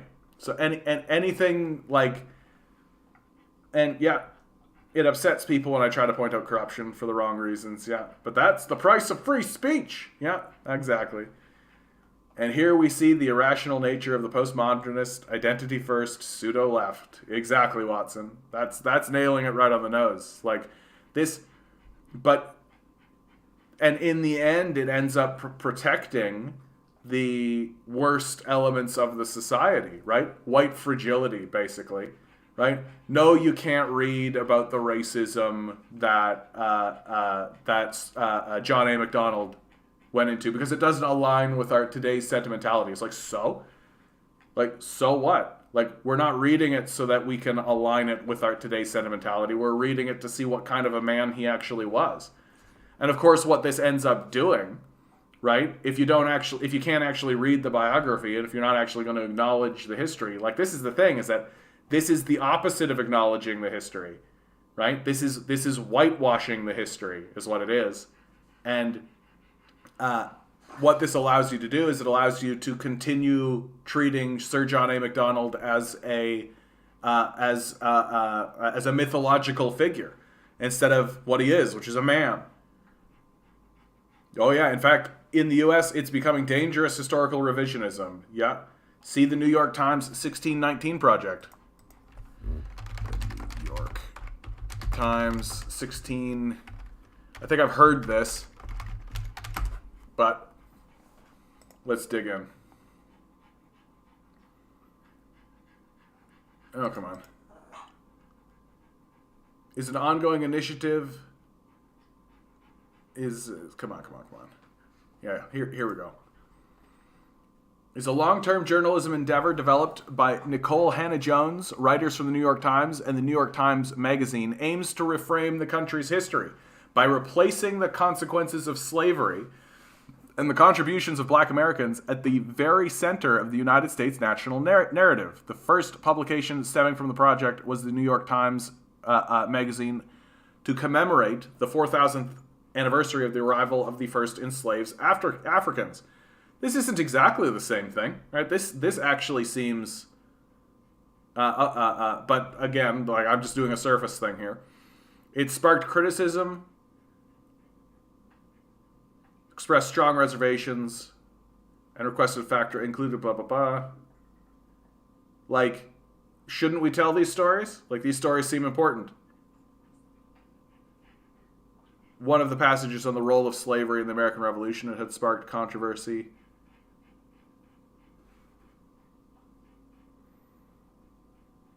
Published text without accompanying editorial notes. Claimed differences showed the newspaper was backing away. Yeah. Like this seems like the point of the project is to highlight the role that slavery actually had throughout American Empire in its history. And so it makes sense that there would be a gigantic push against it. Right? And you've got the whole, like, absurdist critical race theory push, right? And just absolutely fucking brutal. And essentially the return of, like, voter suppression laws. Like, it's getting really gross throughout the southern states, frankly. Shift from class identity to, a shift from class to identity. Yeah, that's definitely true. And that's something that's, the stories are important. It claims the revolution was solely based on the maintenance of slavery. Yeah, that's not true. Like, the American Revolution was not entirely based on the maintenance of slavery. Like, certainly there was that was part of it, for sure. And, like, that, it's like one of these things, like, it's true to a degree. Like, most things are like that, right? That there's many reasons things happen. And I find that lots of lots of academics get like this, where they're like, no, this is the one true thing, right? And if you don't believe it, if that's the one true thing, then you're not on the right side and all that kind of stuff. It's like, but usually it is true, and that the other thing is also true, right? Like, that's what makes humans so interesting, is that lots of different things can be true. What's the difference between the interventions in Afghanistan by the Americans and the Russians? The Americans and the Russians both bombed people in Afghanistan for years. What is the difference, and why is one better than the other? Like, do you mean that in reference to what is going on today, or do you just mean those two events? Because they're both equivalent. Like, they're not that different from one another, right? Like, the Russian war in Afghanistan was a total fucking disaster. It was a stupid thing to do. They shouldn't have done it, right? And Milo, dude, you've eaten for sure. Like, you're fine. Fatty guy wants to eat. No, dude, you've eaten. You're fine. Come on, buddy. You're good. Although, sorry guys, 1 second. I do need to make sure he has water. He might just be out of water. You need more water, buddy? Need more water? Gotta do a pug break. Pug break tonight. Here you go, buddy. Here you go.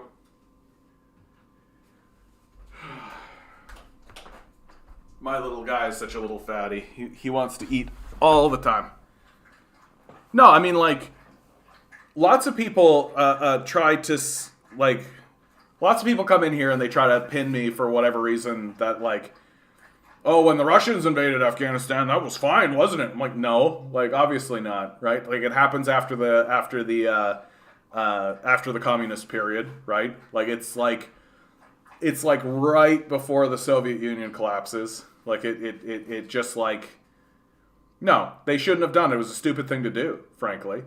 There's a little bit of evidence, definitely not enough, but there's a little bit of evidence that shows that the communists within Afghanistan were interested in the Soviets coming in to help sort of support their, but that's very, very thin,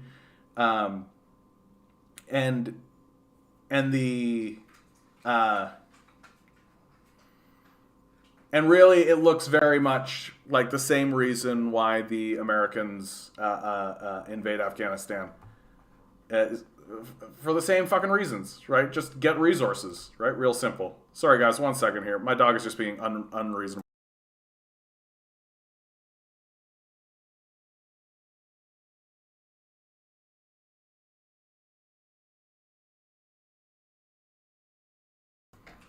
What a little princess. What a little princess. He's just being the most princessy person in the whole world. Johnny Appleseed and Rip Van Winkle are all we need to know about American history. Maybe Tom Bunyan. Cherry tree chopping, not telling lies. Very important stuff. Okay, buddy, come here. Everybody wants to say hi to you. Isn't that right? Isn't that right? Yeah, I know, Milo. I know. You're not getting all the food in your face all the time. Isn't that a problem? Isn't that a problem? He's not getting all the food in his face all the time. How in frame is he? Oh, he's pretty in frame. Like, he's doing okay. Isn't he the best little guy? Isn't he the sweetest little guy? Yes, he's the sweetest little guy. Yes, he's the sweetest little guy. Is joking about racism okay? Does it undermine actual racism? Like, I am actually of the opinion, as an artist myself, that there is no such thing as a taboo subject in the arts. That the way you kill the arts and the humanities is by not allowing the artist to explore these things to the fullness of their of the subject. Right? And when it comes to comedy, the thing that makes people uncomfortable with those sorts of jokes in comedy is that the laughter is involuntary, right? It elicits something involuntary in the, but that's what makes it more honest, and that's what makes it true. And I very firmly believe there was a there was a play that was written by a fellow by the name of Thompson Highway, I believe his name was, called Dry Lips Ought to Move to Kapasanking. And it was all about First Nations reserves in Canada. And it was a very brutal, like there was he didn't pull back at all. Like it was a very brutal, very honest telling of what was going on in the reserves.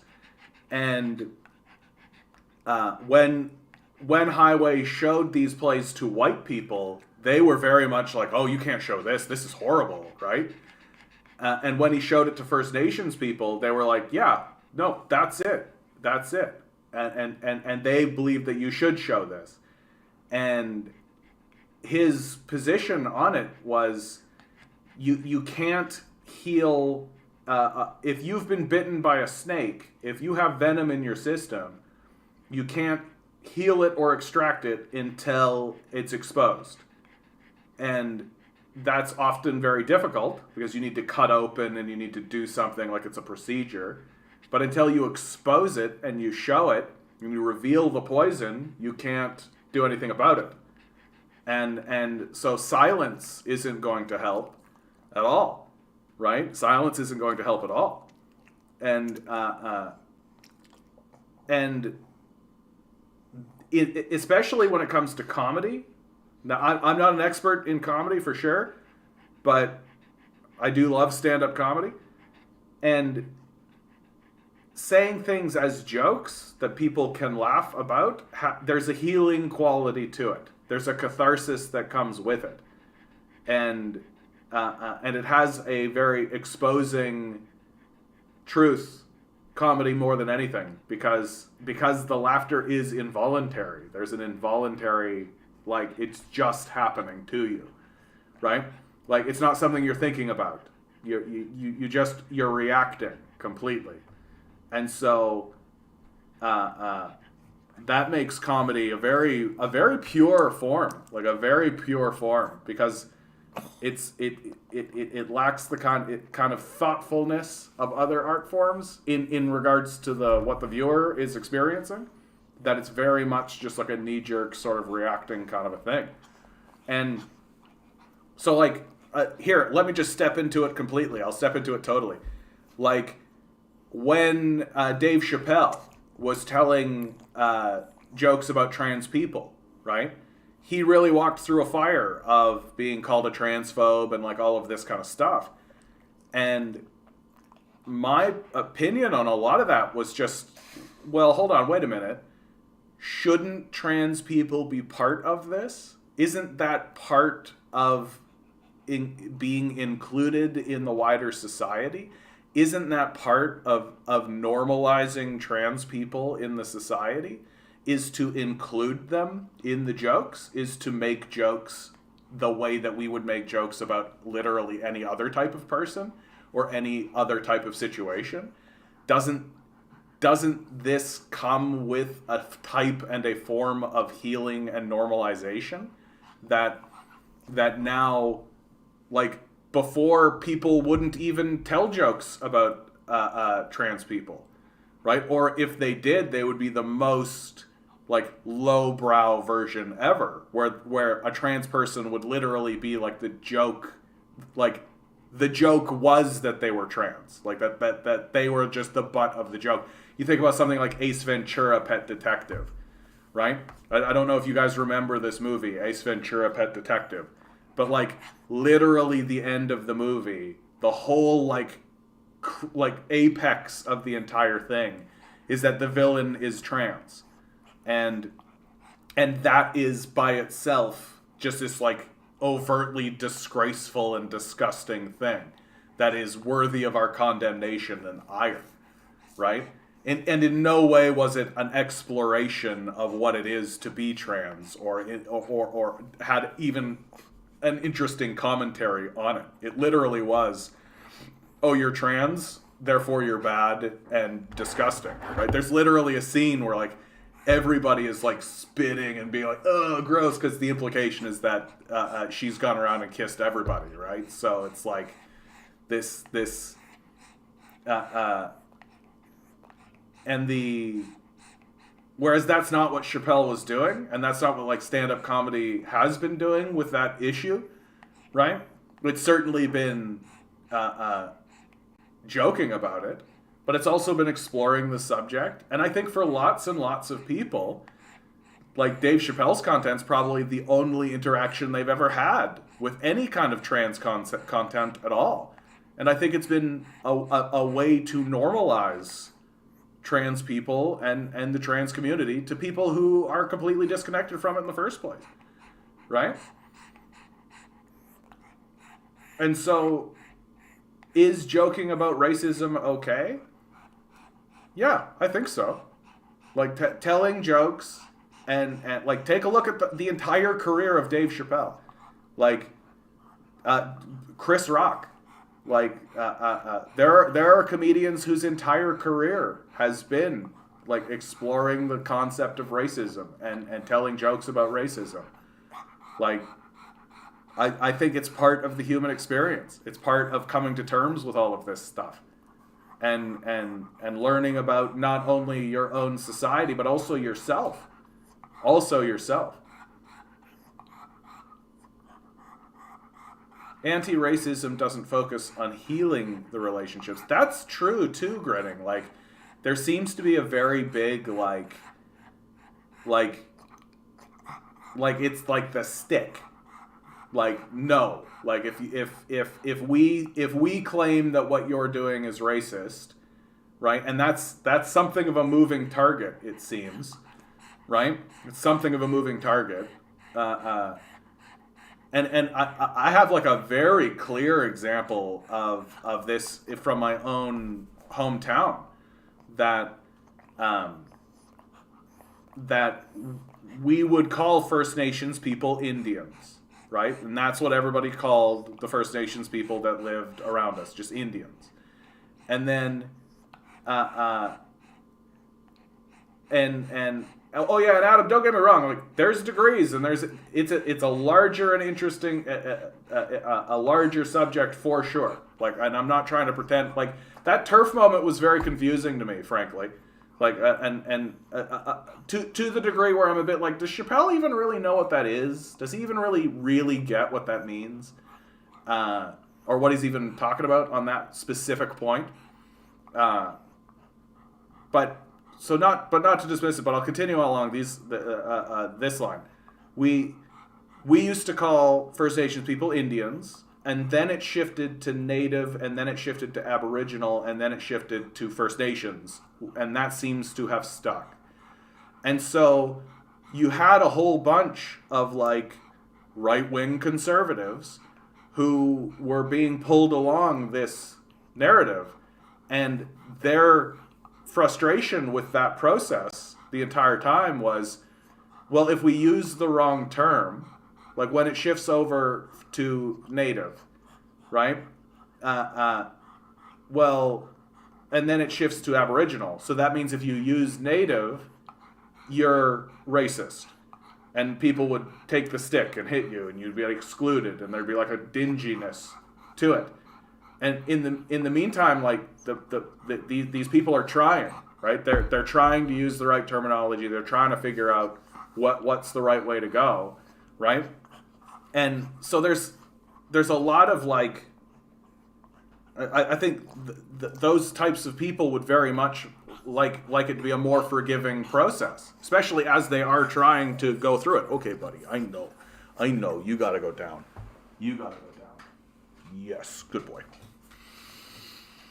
David Dole's video on this issue is pretty good. Yeah, I suspect it was. I suspect it was for sure. I haven't seen every little thing that's been done about the subject, of course, and and like, I think that part of being an artist of any type, and part of being a comedian and comedian is a part of this. It's an art form. Is to find the issue that's not getting a lot of conversation, or that is of controversy.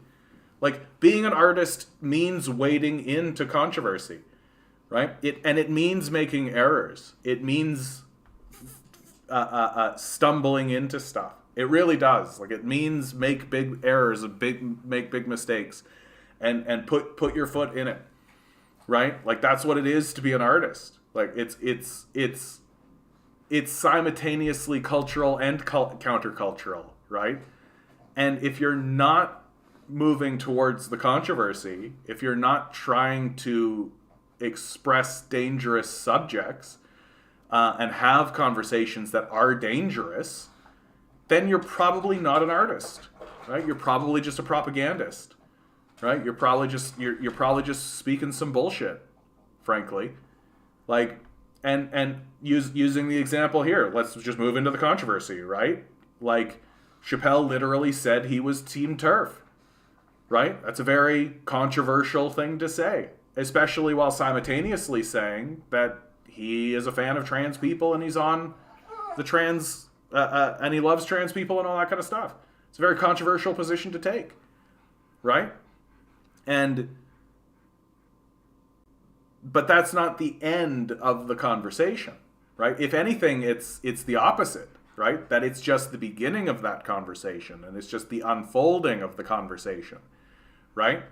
And in many ways, like, Chappelle takes a lot of heat for all of this kind of stuff. And to hear him talk about it today, he's very much of the opinion that the trans community and him figured it out, and they seem cool with him now, but that it's the corporate America is using these trans issues and these trans conversations that he was having as a way to keep pushing him out, so that his art won't be platformed, right?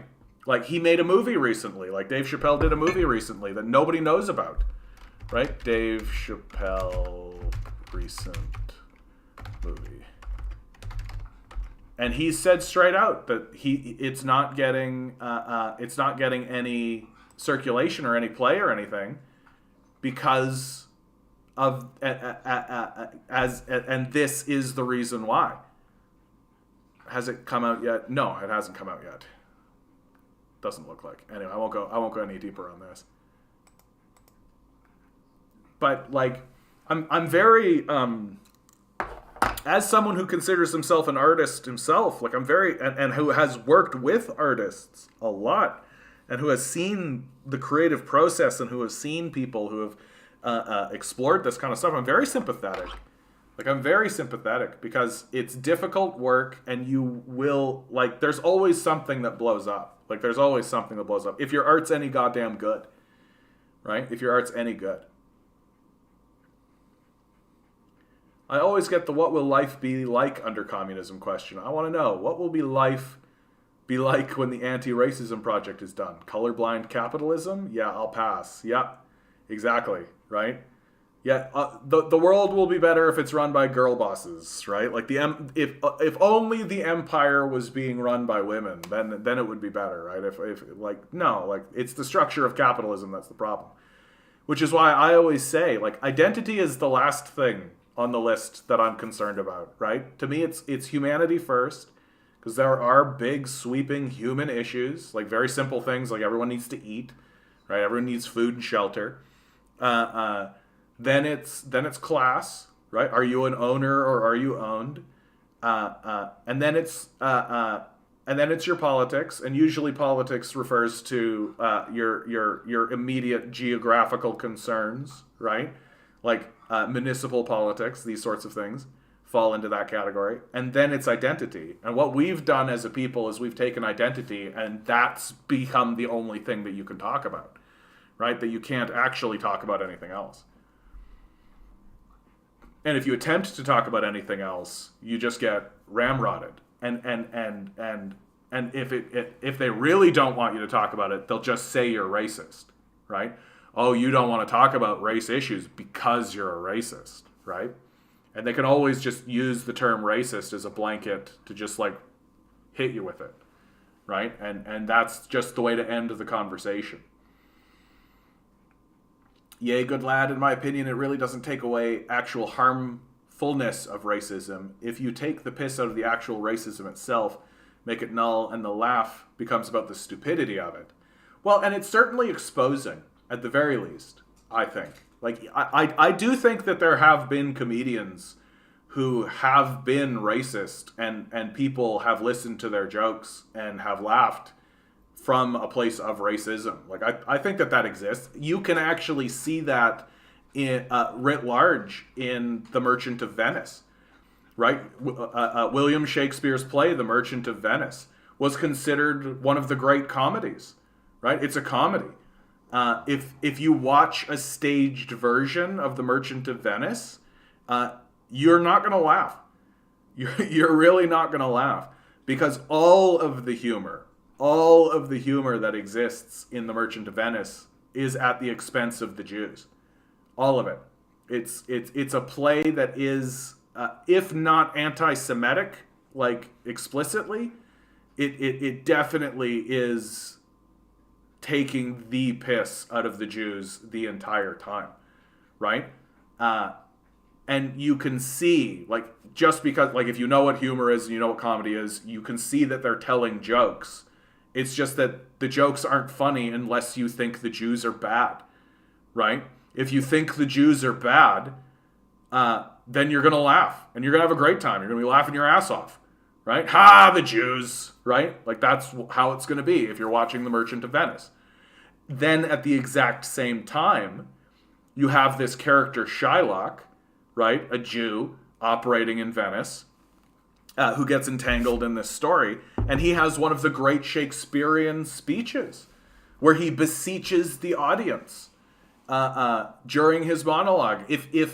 And it's about, why are there differences between us? Why am I considered bad? Because I'm a Jew. Well, if you cut me, do I not bleed?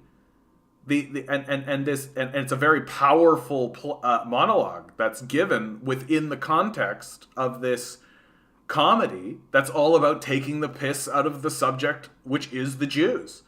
And then the justice at the end of Merchant of Venice that comes towards Shylock, who's considered the villain of the piece, is that he has to convert to Christianity. And this is considered, like, justified, like, complete, like, the audience would look at this and be like, ah, very good. Completed. He has to convert to Christianity. The Jew got it. He got it, right? And so it's very complex and very, like, and so should this be banished? Should we ban The Merchant of Venice, right? And I'm very much opposed to this idea that we should ban The Merchant of Venice, even though it's like bordering towards anti-Semitic in regards to the humor that it presents. It requires the audience. If the play itself is not anti-Semitic, it requires the audience to be anti-Semitic, for sure. And so in that way, it's extremely revealing not only of the culture from which it came from, but of the people who would laugh at and enjoy it, right? And so there's very explicitly a piece of work that requires the audience to be racist for any of it to work. Like, I remember I watched a staging of The Merchant of Venice, and while I was watching, I was just like, this is not working, man. Like, it's just not. The audience was deathly silent, like deathly silent. And you could see that the director had done everything he could to try to pivot the piece into being something of a commentary or something like this. But at the end of the day, it's written as a comedy. And the comedy requires that the audience is anti-Semitic. And the audience fucking wasn't. So it just fucking doesn't work. You can't really stage it and as a comedy and have it actually function. But even then, I still think, like, that's part of the human experience and growing as humans, is to get through this kind of stuff. And Shakespeare is a genius because he uses this humor as a way to get an audience in. Like, you imagine, like, an anti-Semitic audience laughing at these jokes and laughing at the presentation of the Jews and laughing at this kind of stuff and lowering their guard, feeling comfortable with one another, feeling comfortable in the space, and then having Shylock come out and deliver this speech. Like, Shylock's speech is one of the great speeches. I got it, Shylock. Shylock speech. Yeah, Merchant of Venice. and he does it in Act 3, right? So Act 3. So the audience has been watching for like, and it's what, Act 3? Yeah, Act 3, Scene 1. So the audience is watching 2 acts. So they're an hour in, or an hour and a half, probably. And then Shylock comes out to bait fish withal. It will feed nothing else. It will feed my revenge. He hath disgraced me and hindered me 500,000, laughed at my losses, mocked at my gains, scorned my nation, thwarted my bargains, cooled my friends, heated mine enemies, and what's his reason? I am a Jew. Hath not a Jew eyes? Hath not a Jew hands, organs, dimensions, senses, affections, passions? Fed with the same food, hurt with the same weapons, subject to the same diseases, healed by the same means, warmed and cooled by the same winter and summer as a Christian is? If you prick us, do we not bleed? If you tickle us, do we not laugh? If you poison us, do we not die? And if you wrong us, shall we not revenge? If we are like you in the rest, we will resemble you in that. If a Jew wrong a Christian, what is his humility? Revenge. If a Christian wrong a Jew, what should his sufferance be by Christian example? Why, revenge. The villainy you teach me, I will execute, and it shall go hard, but I will be better the instruction. This is fucking brilliant. Like, this is fucking brilliant, right? And to have this come out of the mouth of who is placed as the villain of the piece, incidentally, but it carries in it this essential essence of beseeching the audience to Shylock's humanity, that it asks the audience to cease seeing Shylock as a Jew first and as a human first. It's a very powerful piece. Like, and Shakespeare has to know what he's doing with this. Like, there's no way that he just, like, yeah, I'll just shit this out. Like, it's brilliant. It's brilliant. Ugh. Shakespeare. Can you tell I've studied Shakespeare? All right. Enough of that. But to connect it back into what I was saying previously, right? Like, we have to let artists do this kind of shit. Because if all you did was watch the first act of The Merchant of Venice and then storm out of the theater being like, this is all just Jewish, like racist and anti-Semitic, and we're supposed to be laughing at this and all, well, then you'll never get to Shylock's speech in Act 3, Scene 1. You'll never get there, right? And you'll never feel the twist of that dagger. You'll never feel that pang of sympathy for this character who you have, up until this moment, been deriding and mocking, right? And one hopes that you would walk out of the theatrical experience having your worldview slightly colored.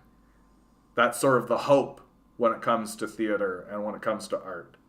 But you can't color someone's worldview if you're refusing to accept the existence of their worldview in the first place. And you can't get them to change their view if you alienate them from the outset. That the best way to have a person change their view is to get them to lower their guard. And the only way you're going to get a racist to lower his guard is by accepting that he's a racist and presenting yourself as an ally in his racism. Just like Shakespeare does in The Merchant of Venice. And that's just the fucking truth. That's just the fucking truth. So this thing that we're doing where we're alienating people because of racist views or any of this kind of stuff, it's not going to work.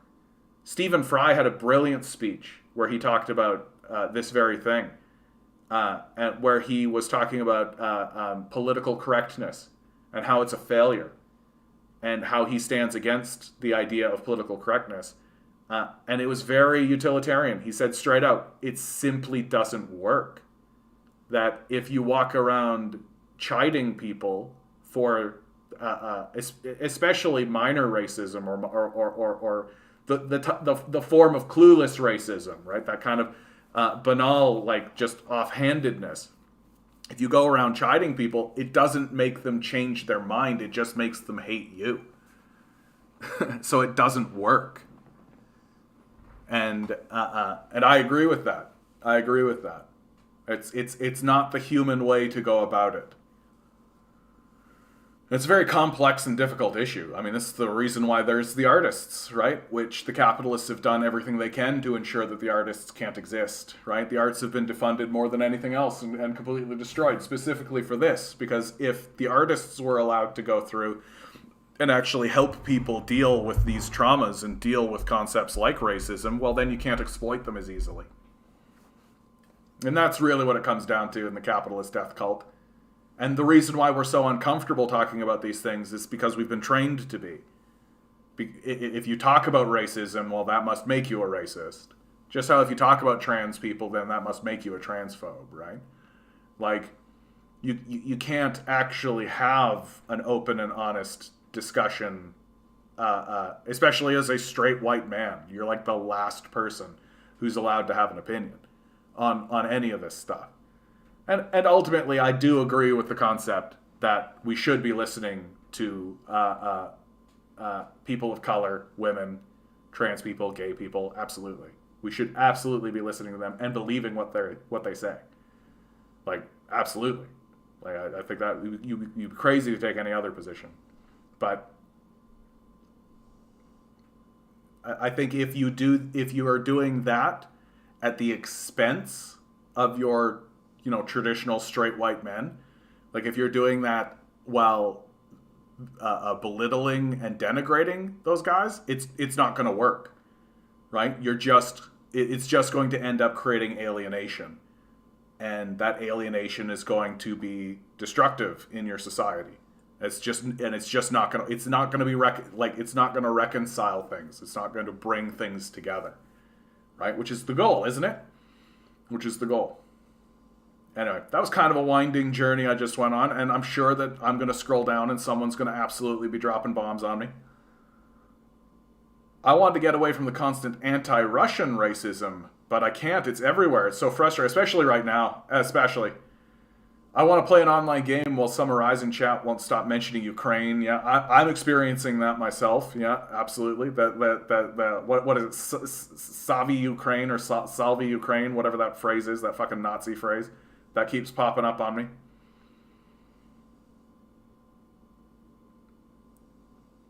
Hospitals, a hospital. Well, too bad they're denying treatment to Russian patients. Want to go to school? Well, half the questions business class are about Russian invasion. Yeah. Like, it's all just fucking bullshit. Like, I've seen articles where professors, or I've seen people talking about how like a professor will actually like get his students to write reviews on like Russian restaurant sites in order to like brigade them, like it's a troll farm or something, right? It's brutal.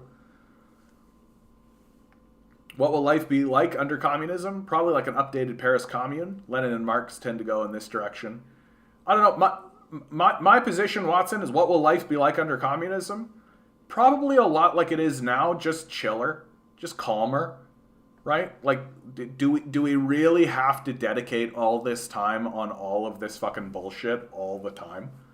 Like, yeah, we'll still have to do jobs and stuff. Like, things will still need to happen. But will it need to happen at this absurdist, heightened pace? Probably not. Like, so much of the labor that we're doing now is worthless. It's just wasted time. Just literal busy work for bullshit's sake.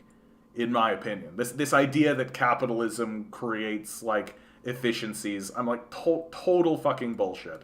David Graeber did a brilliant book on this called Bullshit Jobs, where he talked about, and his opinion was something like 30 to 40% of all jobs are total bullshit.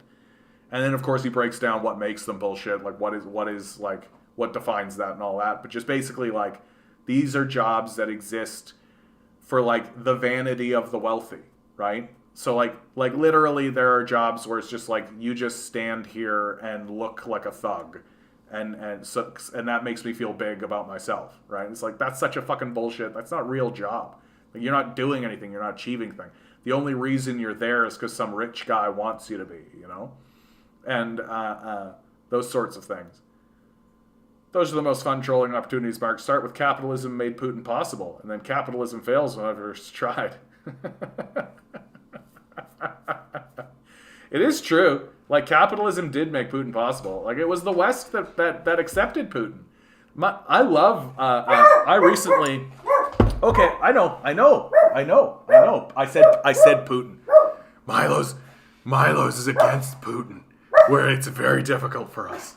I know, buddy. I know. Okay, you're gonna join us back on the chair. You're gonna join us back on the chair, my little guy, my little strawberry. The communized democracy with a wealth cap. Yeah, it's the only way, mate. Yeah, I agree with that. And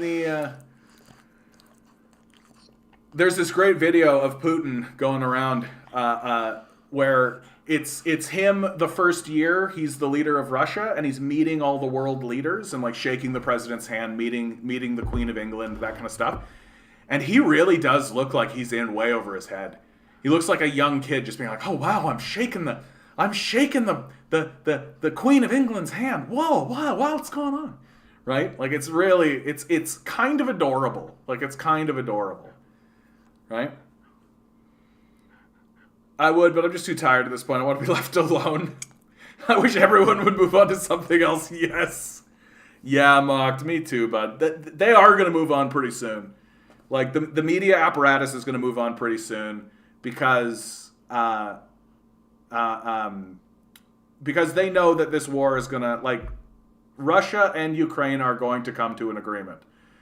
I really think that once the Ukrainian military is surrounded, like once the Azov battalion is surrounded in the Donbass region, right, and everybody at the table acknowledges that that's what's happening, like there's no bullshit, they're just going to be like, look, we've got you guys surrounded, right, you can't escape, there's no escape route, there's no coming into it, you're not going to be able to get material or goods or any of that kind of stuff to these guys who we now have surrounded, right? So once that happens, and once both the Ukrainians and the Russians sitting at the table understand that that's what's happening, like, the Ukrainians are going to surrender. Like, unless they're fucking insane. Like, unless they're actually fucking batshit crazy, right? Which is always possible, but very unlikely, right? Like, because what's going to happen? It doesn't take a fucking genius to figure this out. Once the Russians have the battalion surrounded, once the military is surrounded in that region, Russia's going to rain hellfire on it. Like, the Ukrainians are going to surrender. Like, like the Russians aren't going to send troops into that to have like a prolonged, protracted battle. Like, that's what they're doing while they're going through civilian territory. Right, that they're carefully moving through civilian territory, right? Getting out like the pockets, right? Shelling key territories, like the Ukrainians have put like an artillery inside of a school or something, right? And so they've got to destroy that, right? Like, and they're steadily moving forward, getting into the urban centers, doing that kind of extraction steadily. That's not what's going to happen in the East, man, in the Donbass area. They're going to fucking blow that shit up. And that's going to, like, that's going to be the end of the Ukrainian military. Like, they're going to fucking blow this bitch up. And, like, are they, the Ukrainians would be crazy to let that happen. Like, I genuinely think, and this would be true, by the way, this would be true even if you think Russia is like the evil aggressor, like Hitler level, right? it's completely in Ukraine's hands what happens to those guys, right? That they could very much say, like, okay, we capitulate, and those guys are going to go home. Or they could say, no, you got to bomb them. And the Russians will. So it's up to the Ukrainians, even if you think they're dealing with Hitler. But so if the Russians and the Ukrainians come to an agreement, the media is going to move on to something else right away. Like the inflation story that's going on right now, it's going to move in that direction. It's going to move away from this conflict. And Americans are going to be very well distracted by the rising cost of living, right? Like that's a narrative that you can really get behind, right? Like literally things cost more, right? So start fucking with people on that. I mean, I know that's where I'm going, right? That's tomorrow's video. I'm going to be talking about inflation, right? Because I think it's largely bullshit, and everybody should believe that it's largely bullshit.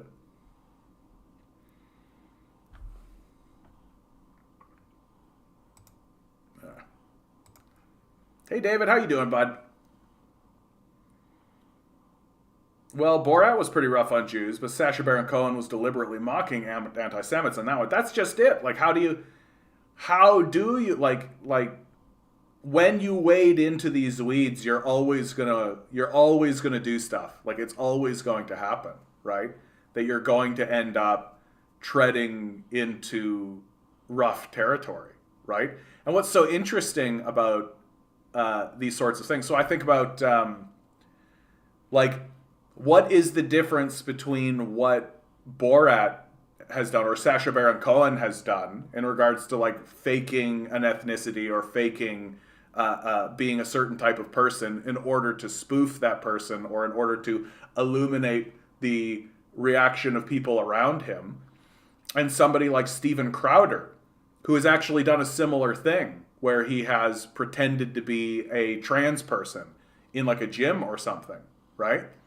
And I think it comes down to honesty, that the honesty of the actor is what's in play. That Sacha Baron Cohen is actually interested in the human honesty of this connection, where he presents himself as a certain type of person and that person reacts, and that's all very honest. Whereas what Steven Crowder does is very dishonest. And it's dishonest on the face of it, that he's not actually presenting himself as a trans person in order to get a genuine response from that person in order to analyze it or criticize it or just present it. He's doing it specifically to say trans people are stupid. That he's like, the butt of the joke as far as Steven Crowder is concerned is that trans people are disgusting. And so that's the big difference, right? And it's very illuminating when he does these things. I feel I have the right to take the piss out of anyone. At the end of the day, anyone can take the piss out of me, and I will laugh. I'm not up my own arse. And that's another part of it, right? Like, if you get offended, like, that's kind of on you, isn't it? Like, that's, like, if I get offended at something, that says more about me, doesn't it? Than it does about the teller, really. Hey, CIA, please no assassinate, thanks. Yes, I would love that. Please no assassinate. Although I gotta tell you, you gotta go out somehow, and if the CIA assassinated me, I'd feel pretty good about myself, I gotta tell you. I feel like the CIA, they like shoot me, and I'd be like, really? All right, and that'd be it, and I'd go out. I'd be amazed that they would waste the time and the bullet, frankly. Virtue signaling, woke scold, language policing will never liberate a single marginalized person. Yeah, I think that's right. It's all just sort of scolding, and it's just, in a way, it really is just a way for the white power structure to feel better about itself. It's not to resolve anything or fix anything. It's to feel better about itself. I listened to an interview, and of course I forget his name, but it was on Jon Stewart's newest show, The Problem. And he was talking about race relations in America and slavery in America. And he pointed something out that I hadn't actually thought about before, that I'm like, oh yeah, that's really true. Like, when the apartheid regime in South Africa ended, it came with a shifting of power. That the black population in South Africa became part of the power structure. that the leadership of South Africa was black people, right? And so that shift of the balance of power shifted that conversation in a serious way. No such thing has ever happened in America, that all of the gains that have been made by the oppressed communities have come at sort of the permission. It's been granted by the white population, which has never really lost control of the power structure. So it's always been with this kind of like, okay, like a hand waving, like very well, which lets the white people in the society still believe that they are that they're good, that they're in control of it, that everything is happening. They've never had to humble themselves. They've never really had to face up against a society that's being run by the people who they have historically oppressed. And it's something that the white population of America is deathly afraid of, I think. Especially, like, what do you think? Like the whole, like, white people are no longer going to be the majority, right? That they are going to be the largest minority in a group of minorities. And this terrifies white people so much, because what it means to, especially like the white supremacists, like the true white supremacists, is that they'll have to actually take seriously the edicts and laws being passed by non-whites, right? And that's never really happened in American history in any significant or serious way, right? Oh, John, but Obama. I'm like, yeah, okay, like one black president. That did it, right? That did it. That's the same as like the entire society being taken over by the by the slaves, right? That's the same. I was playing Warframe and someone calls Chinese social credit language. Yeah, I know, right? Brutal. Just brutal. And the social, what's so stupid about this, the social credit language, like this idea of social credit? Like, we have a social credit system. It's called your credit score. You can look it up right now, right? You can fucking go look up your credit score. And it's essentially the same kind of system. And in fact, in China, when they implemented this social credit system, the populace of China itself was like, a bit much, guys. And so they edged back on it, right? But like, the idea that we don't have a similar system here in America is absolutely fucking bonkers. You just got to be absolutely bonkers to think that like our credit score is somehow different than this. Like, it's the same shit. I had racist peers, was brought up to be racist. Now I have mixed race lad, a couple of Muslim mates. So you can change. I'm agnostic and envious of people's beliefs. Yeah. I mean, I used to be an evangelical Christian, like a fundamentalist Christian, right? And so I really respect that journey that people go on where they change over time, right? Where there's a shifting. Because like I used to think that like gay people were going to hell, like that kind of thing, right? And would argue in that direction. I'm happy I got out of that. He didn't whine this time. I know, right? I know. The door greeter at Walmart, yeah. Putin was placed by Bill Climate? Oh, Bill Clinton, you probably mean. Yeah, jab number 5, yeah. I know, right? 992 subs. I know, right? It's happening, dude. It's happening. Yeah, exactly. I've made it. The CIA offed me. Well, it puts you in the same territory as like Malcolm X, Martin Luther King, JFK, right? Like, these are not small names. You're like a historical figure, you know, if you get assassinated by the CIA. I came across a guy with neo-Nazi band sticker on his car today. If I hadn't been with my girlfriend, I would have 2 car mirrors now. Yeah, no kidding, eh? Like, I was thinking about this the other day. Like, what is the difference between, like, a racist or someone with racist views and a Nazi? And I think it comes down to that a Nazi is acting on it. That's really what it is. Like, what you're saying to people if you're walking around with some Nazi shit, is you're saying, I'm a racist that's going to act violently on that ideology, right? And like, we got to draw a line somewhere. Seems like that's a pretty good place to draw your lines, right? Like that's not just making an offhanded racist comment or using the N-word with your white friends or something, right? Like that's not just some, casual racism or something. That's like literally dedicating yourself to an ideology of racial extermination. Like that's unacceptable. Like that's unacceptable. No matter how you slice it. Like no matter how you slice it. Like that's not just having like. That's not like saying Mexicans are hard workers. That's not saying that kind of shit.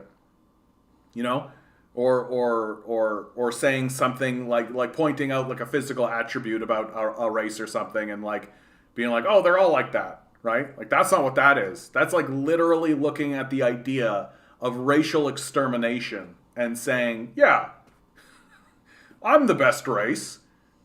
We should exterminate these guys, right? A Nazi and a Klansman, a distinction without a difference. Yeah, exactly. I mean, like, the Klan is just like American Nazism. Like, that's really what it is.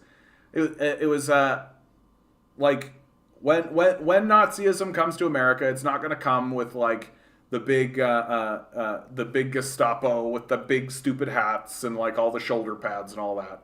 It's going to be very American. It'll probably be the American flag draped around a cross. Well, JT from Second Thought actually said that after a very mild criticism against the U.S., the very following day there was some government official show up at his door. Yeah, that's scary to think about, dude. That's scary to think about. That's why I think Second Thought has gotten a pretty moderate, like pretty moderate. Like his video that he released on Putin was very moderate, very moderate. There are still boneheads in Quebec City, of course. Well, they're everywhere, right? It's like a you've got a smattering of Nazism, and you can never really get rid of them, right? Like that's why you need vigilance. You always got to be vigilant on this stuff because they just seem to come out of the fucking woodwork.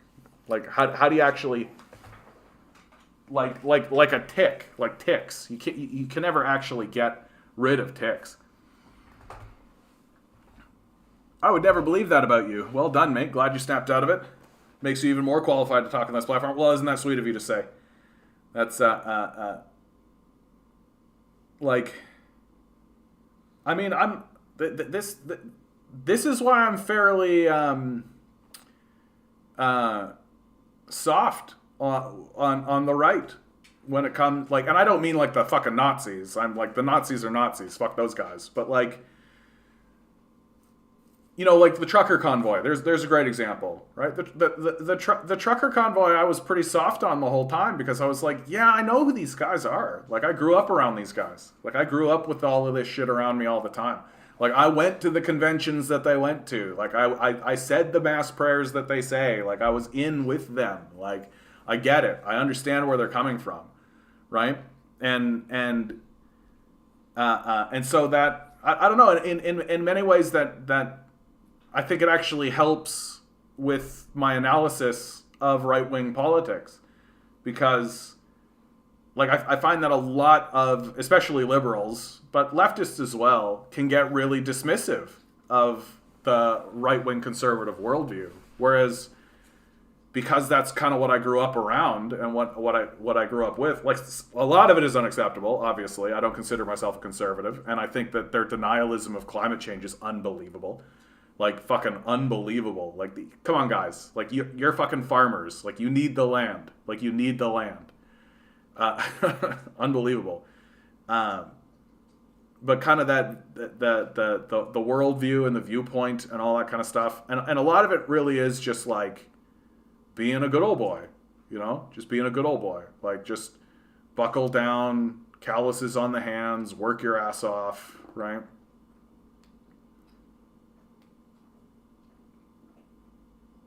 My friend in the rash cleaned MTL front these cockroach. I don't know how to write cockroach in English. Cockroach.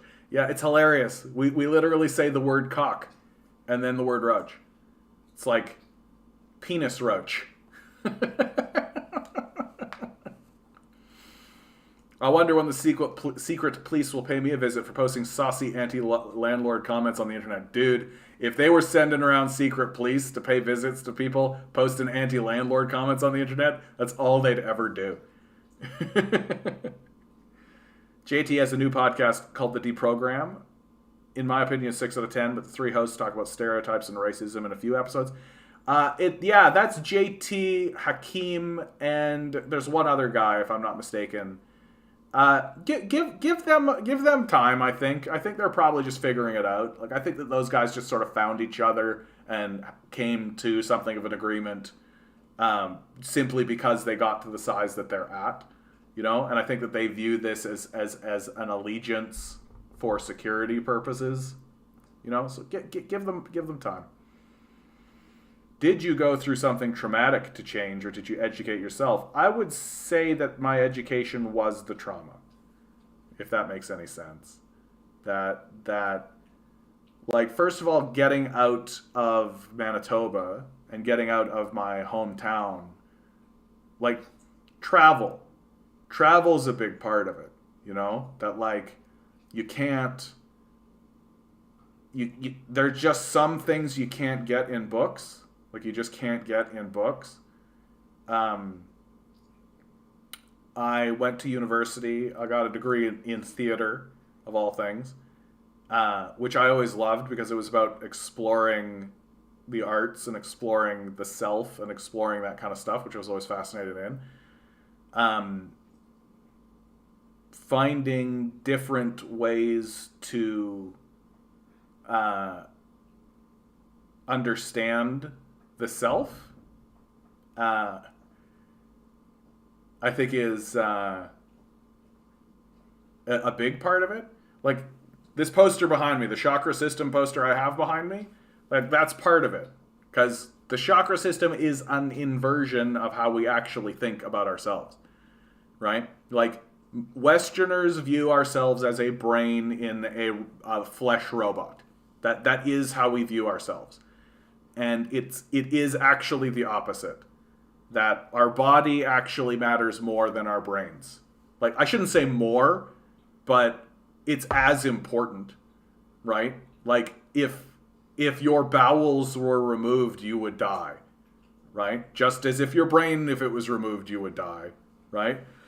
And, like, go up. Like, if your stomach was removed, if your intestines were removed, if your heart was removed, right? If your throat was removed, right? And yet we completely discount it. It's just not part of it. And so coming to that understanding, and understanding that, like, and can I tell you, actually, a big thing that really started to crack it open for me, because I was a fundamentalist evangelical Christian, and I was going to theater school. And do you know what you meet in theater school? Gay people. You meet lots of gay people if you're in theater school, right? It's a trope for a reason, right? And I look back on this, and I used to be ashamed of it. I went through that period of time where I was ashamed of how I acted and how clueless and stupid I was around these young men and women who were gay, as we were all growing up together and trying to figure all this out. And you got to remember, like, this is like pre-Will and Grace. This is like the gay issue was just becoming to the forefront, to the fore. It was just getting to the point where young gay people felt that they could come out and be gay and be openly that way and feel a certain degree of safety. And while they were doing that, I was on the other side of it. Not looking at them with violence, so that's something that I was always happy about, but certainly with condescension. Certainly with condescension. And when I look back on how I acted around those people, I came to realize later on that I missed out on knowing some really, really good people. I missed out on knowing some really, really good people. You know, some really, really talented artists and actors, writers and directors, and my own kind of small-minded worldview at that time didn't allow me to open myself up to them, or allow them to open themselves up to me, right? And this is even as true as, like, I had a friend in my social group. Like, I was a bit of a nerd, and so we had like this nerdy social group. And one of the men in that social group, after I moved away, came out of the closet, and he said that, and we were never really close. He was always like on the other side of the circle of friends. And he said that the reason why that was true is because he didn't think that I would accept him. And I don't think at the time that he was wrong. And that was all based in the kind of biblical argument, right? That was all based on the Christian argument for why homosexuality is wrong and it's a sin and all that kind of stuff. And then very steadily, that started to kind of crack open, and I started to really understand that kind of how foolish that was. And once I realized that was foolish, that kind of Christian position was foolish, well, it's fundamentalism, right? So it's an all or nothing proposition. So if the faith is wrong about that, what else is it wrong about? And once you start going down that rabbit hole of what else is the faith wrong about, you start to find out pretty quickly that the faith is wrong about a lot of shit. Most shit. Right? And I remember the day that I finally, where I could say with clarity that I was no longer an evangelical fundamentalist Christian. Perhaps still a Christian, but definitely no longer a fundamentalist. And it was, I had gone through my entire university degree. I had moved to Toronto. I was going through acting school here in Toronto. So theater school and acting school. And it was Nuit Blanche, which was October 2nd, 2007 or 8. And Nuit Blanche is a street festival. And I remember walking around the street festival with a bottle of peach schnapps in my pocket that I would drink, taking a look at the art exhibits, taking a look at there was a Charlie Chaplin film festival, so you could just sit down and watch a bunch of Charlie Chaplin films. And I love Charlie Chaplin stuff. He's like one of the greatest American artists for sure. Charlie Chaplin, Buster Keaton up there too. And I remember walking around the streets of Toronto, and I just realized that, like, how small my worldview actually was, and that there was so much more to life than and rooting my worldview in a single text when there's multiple texts and multiple places, and there are other cities like Toronto, and there's other places, and there's this over here, and there's that over there, and there's Toronto is a multicultural city, right? It's just littered with, like, you pick a type of person, you're going to find it here in Toronto, right? And just the recognition and the realization that night was that there's absolutely no way anybody could pick a single text and say that this single text contains the fullness of the truth of all creation. It's completely incoherent. It's simply incoherent based on how much shit there actually is. And the idea that, oh, well, there's all these texts, but one of them must be right, is a childish way to look at the world. And it's a distinctly capitalist way of looking at the world. That these texts are, instead of them being one aspect of the larger picture, instead of them working communally or collectively together to create a larger understanding of humanity. You're supposed to pit them against one another in order to pick a winner. Nah, it just doesn't work. Like it's just not how it works. It's just not how any of it happens. And so that's been my journey away from evangelical Christianity to where I am, to not where I am now, obviously. The communism comes a bit later.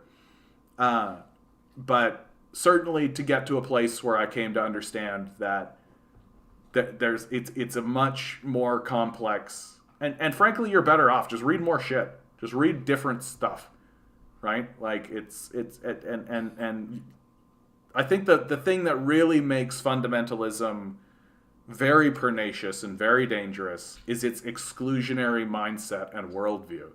That even picking up something like, let's say, the Quran, even picking up the Quran and reading the Quran, just out of curiosity even, is considered kind of a taboo and kind of a thing. So there's a strong anti-intellectualism. There's a strong, and you're always trying to make the world fit into your tiny little box, and it can't. It just can't. So again, it's if you're a fundamentalist, your worldview is inverted. It's exactly opposite of what is real. That you're trying to pull knowledge, you're trying to make the world make sense through this tiny little box, when it's the tiny little box only makes sense once you create the wider worldview. It's why people like Ben Shapiro are losers, like just dumb idiots, right? Because that's always what he's trying to do. He's trying to make the world fit his little tiny box, and it doesn't actually work, right?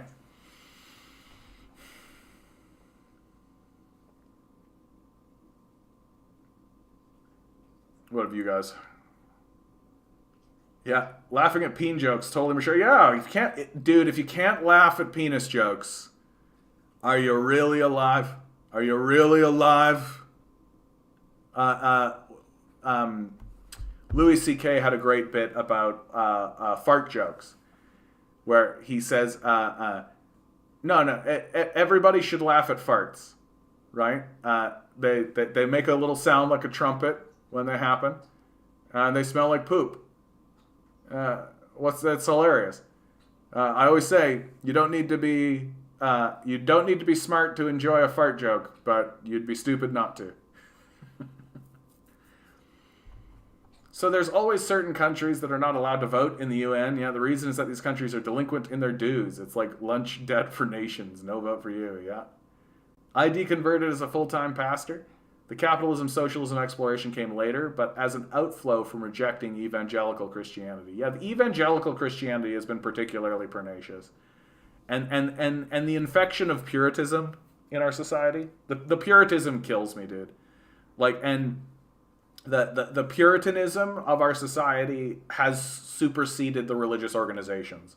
We're a very puritanical society, and there's this duality now in the society because of the internet, that for some reason the internet has been always seen as this like safe space for delinquency, right? Like porn. Like if you want to look at naked ladies on the internet all day, you can do that, and that's considered abstract or separate from reality somehow. And it's like an extension of your own imagination in a way. People sort of perceive it that way. But like if you act in these sorts of ways that you would act freely in the internet, in the real world, well then everybody is going to shit on you. And it's like this puritanism that exists throughout the society. Now, I'm not suggesting that like everybody should be sluts and sleep with each other. Actually, that's exactly what I'm suggesting. Everybody should be sluts and sleep with each other. Like, I just think the world would actually be better. Like, I actually do. Like, if everybody just kind of got over themselves and people just set to fucking more, I think there would be a lot more happiness in the world. Everyone would be a lot happier with what's going on. right? And I'm not saying it needs to be good, and I'm not saying it's got to be all this kind of stuff, and there'll be heartbreak, and there'll be weeping, all the human classic stuff. But what we're doing now is the dumbest shit of life. Like, it's the dumbest shit of life. It's like this weird puritanical, like denial to the level of flailing oneself, right?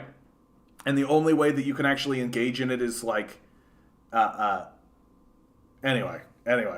There's a whole like rabbit hole here, and I always feel like when I talk about this, everybody's looking at me like, yeah, John, you fucking perv, and my response is always like, what, perverted because I think sex is good?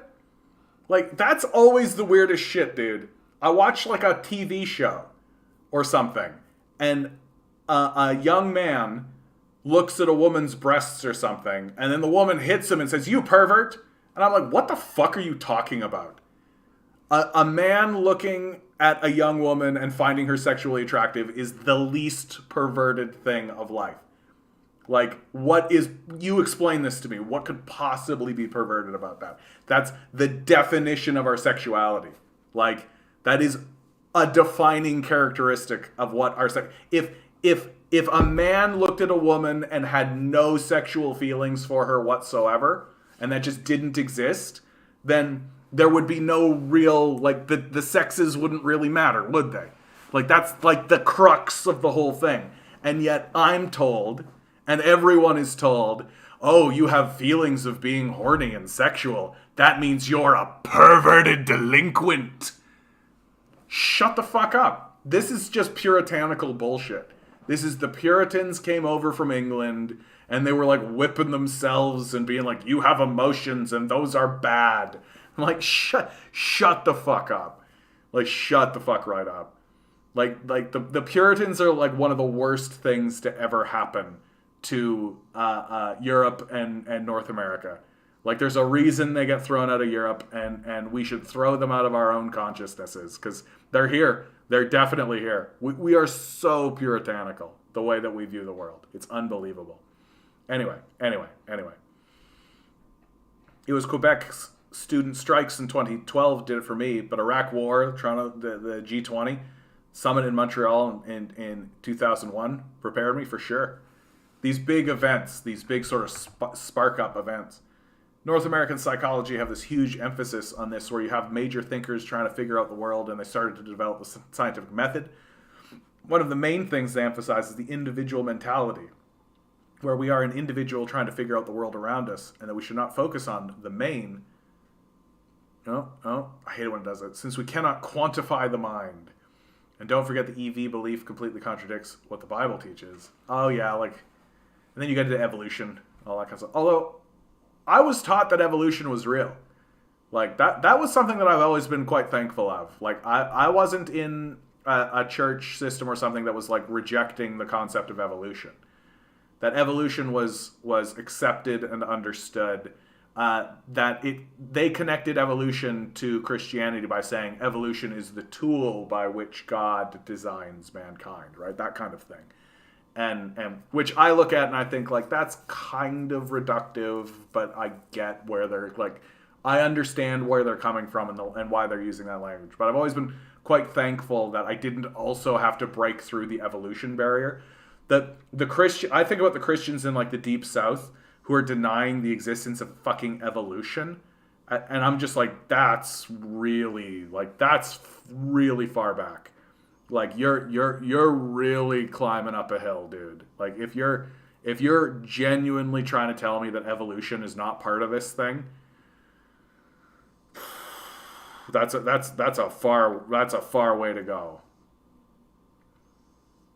Yeah. So glad for you, mate. Same for me. Now I've met some of the most witty and funny people who are gay. Not my business, where they want to put their junk. Not for me. I'll let the judge. Exactly. No, exactly, dude. Like, it's like, and now I kind of look at it and I think, like, fuck, that's just childish nonsense, isn't it? Like, what? And I have contemplated, like, what is it actually, right? Because it's not enough for me to believe that it's just like we found this in a book and so we all believe it. I really do think it is that people are scared.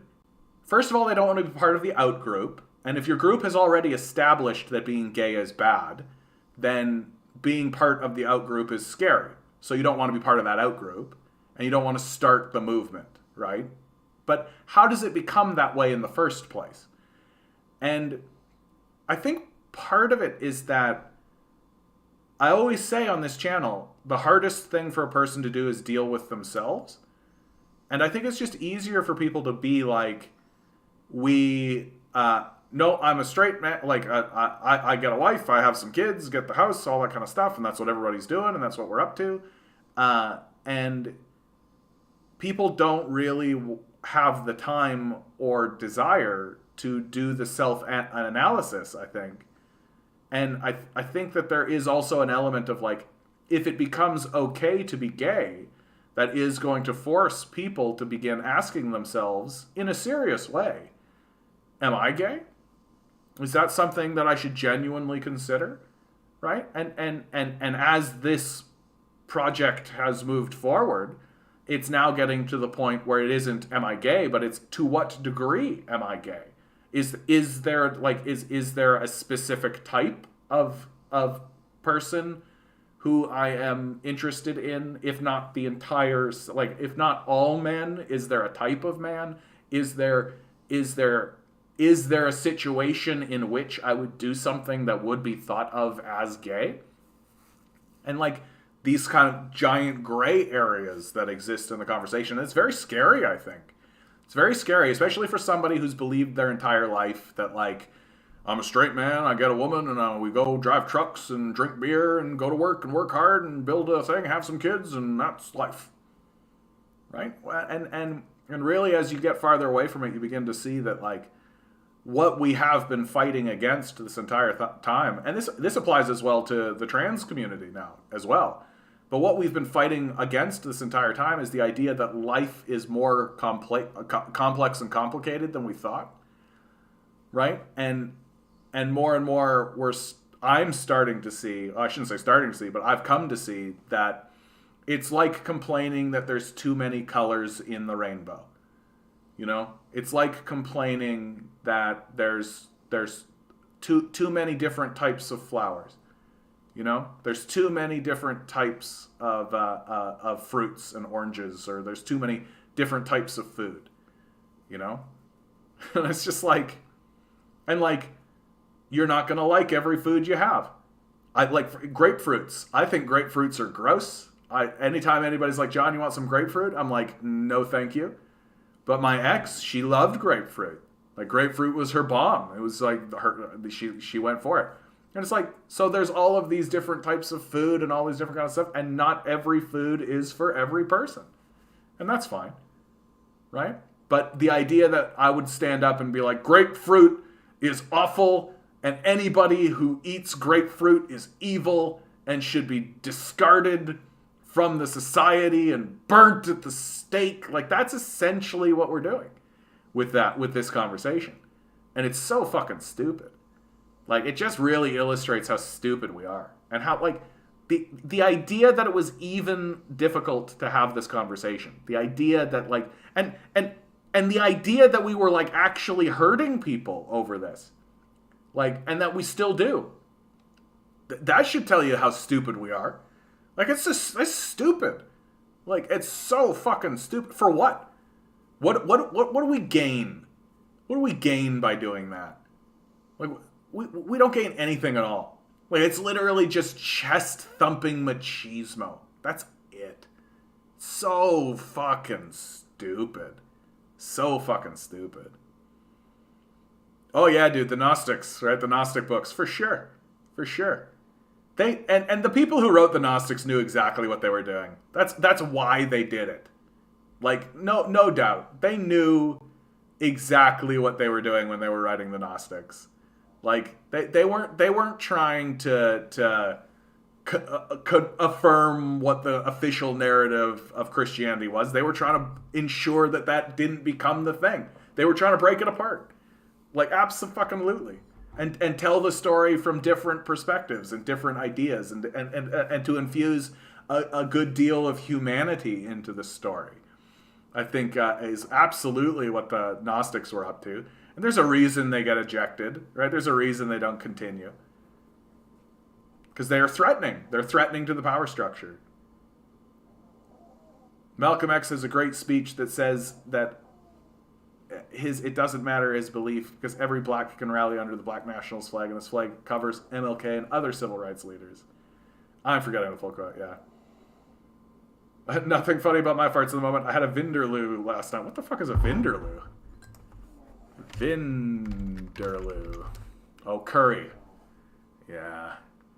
Yeah, dude. I'm from Manitoba, so for me, like, ketchup is a spice. When I moved to Toronto, there was a lot of, like, let's go have this type of, like an Indian curry or this kind of thing and all that kind of stuff. And I'm going to tell you, I appreciate curry. Not my first choice. Not my first choice. No. Am I the only Catholic raised commie here? Oh, Catholicism. My heart to you, David. My heart to you. I say that the evangelicals have it rough, but nobody's got it worse than the Catholics. The Catholics get like centuries of guilt just built into their, and I don't think you ever get rid of it. You know, it's always kind of, there's always like a little person inside of you that's always just like, just always slightly disappointed in you. Seems to be the case. I'm so sorry. I'd much rather be in sex world. Yes, I know, right, Oddity? Thank you. Thank you. You and me, friend, we're in it together. You know, like, I just feel like, and there's been little glimpses of it, right? Little tiny glimpses of it here and there. Like, the free love movement, right? That was a little just like, hey, wait a minute. We could all just fucking party and have sex with one another. That's what we could be doing. All the fucking time. Just like a little spark up of it, right? The free the nipple movement was like this little wonderful moment where a bunch of people were just like, hey, wait a minute. Yeah, why? Why is it that women's nipples are considered like evil or bad, or that they need to be censored in significant ways? The funniest iteration of that was there was a woman who she was complaining to her doctor, and she's there topless, but it's blurred. Right? And the doctor's, and she's like, what's up with this? Why is this blurred? And the doctor's like, it's because you've got female nipples. So we're going to do a male nipple replacement surgery for you. Right? And that should get rid of the blurring. It's just like, oh yeah, the part that kills me the most is when Christians say women shouldn't enjoy themselves when having sex. Like what the fuck are you talking about? Like, what the... If anything disproves the Christian project, if anything collapses the project of Western civilization and Judeo-Christian values and all of this, it's this statement that women shouldn't enjoy sex. Like, your whole ideology just goes... Like, go fuck yourself, because no one else is gonna. Like, get the fuck out of here. Just unbelievable to me, man. Like, women shouldn't enjoy sex. Like, what the fuck are you talking about? There's so much evidence. Yeah, it caused all, of course, the fucking Puritans didn't flee persecution. They fled tolerance. Dude, fuck the Puritans is what, that's all I don't care. I genuinely don't care. Like, fuck these people walking around with their dumb bullshit. Oh, yeah. When I deconverted, I spent months in terror of hell. Yeah, getting over my fear of that fake threat cemented my hostility to religion. Yeah. I don't know how or why Puritanism sticks around. Part of it, I do think, Oddity, is that we have not created a very safe society.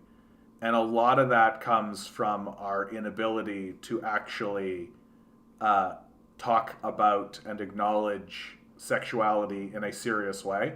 And you can see that with like the abstention movement, right? Just say no, right? Like, just, the best way to not get someone pregnant is to not have sex in the first place. It's like, that's great, Grandpa. Get fucked, right? Like, that's some dumb shit. That sounds stupid because it is stupid. And if you're not actually having like meaningful conversations or coming to terms with your own sexuality, coming to terms with any of that kind of stuff, dealing with yourself, well, then you start to express your sexuality in oddball, weird little ways. And like, and if you're pent up and feeling repressed, then you do things that are destructive and counterintuitive.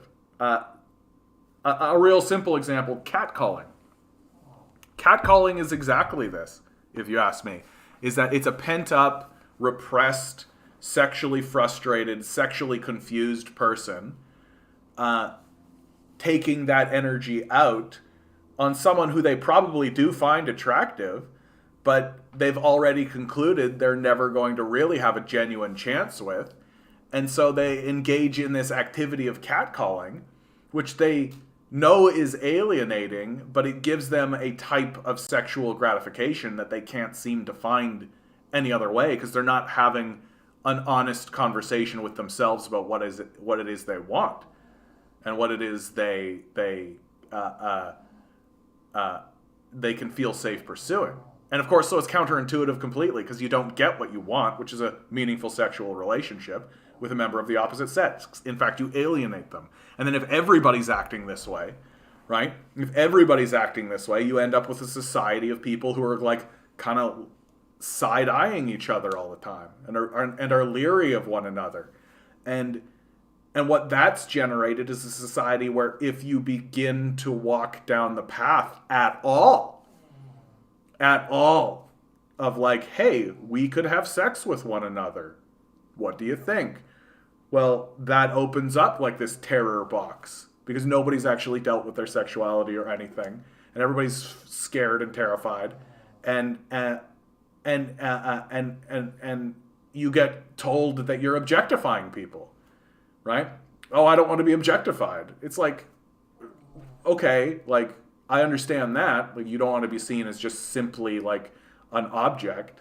I get that. But at some point, like, doesn't the conversation go this way? And there's like barrier after barrier after barrier after barrier.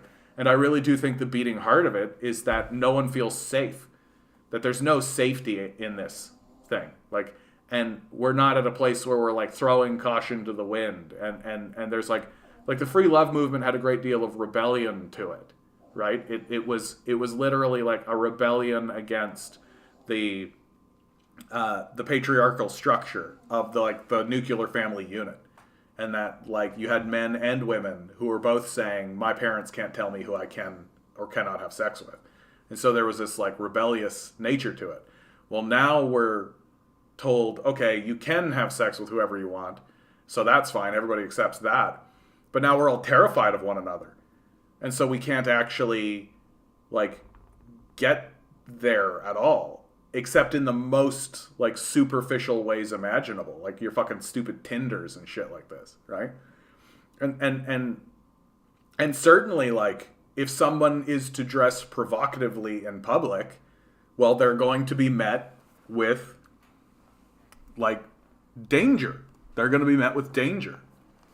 Because our society is not grown up, it's not mature, it's not ready. It's not ready to actually deal with the subject in a mature way, which is fucking annoying. It makes our society suck a lot. Like, we're a real sucky, stupid, shitty society, frankly. But that's nothing new.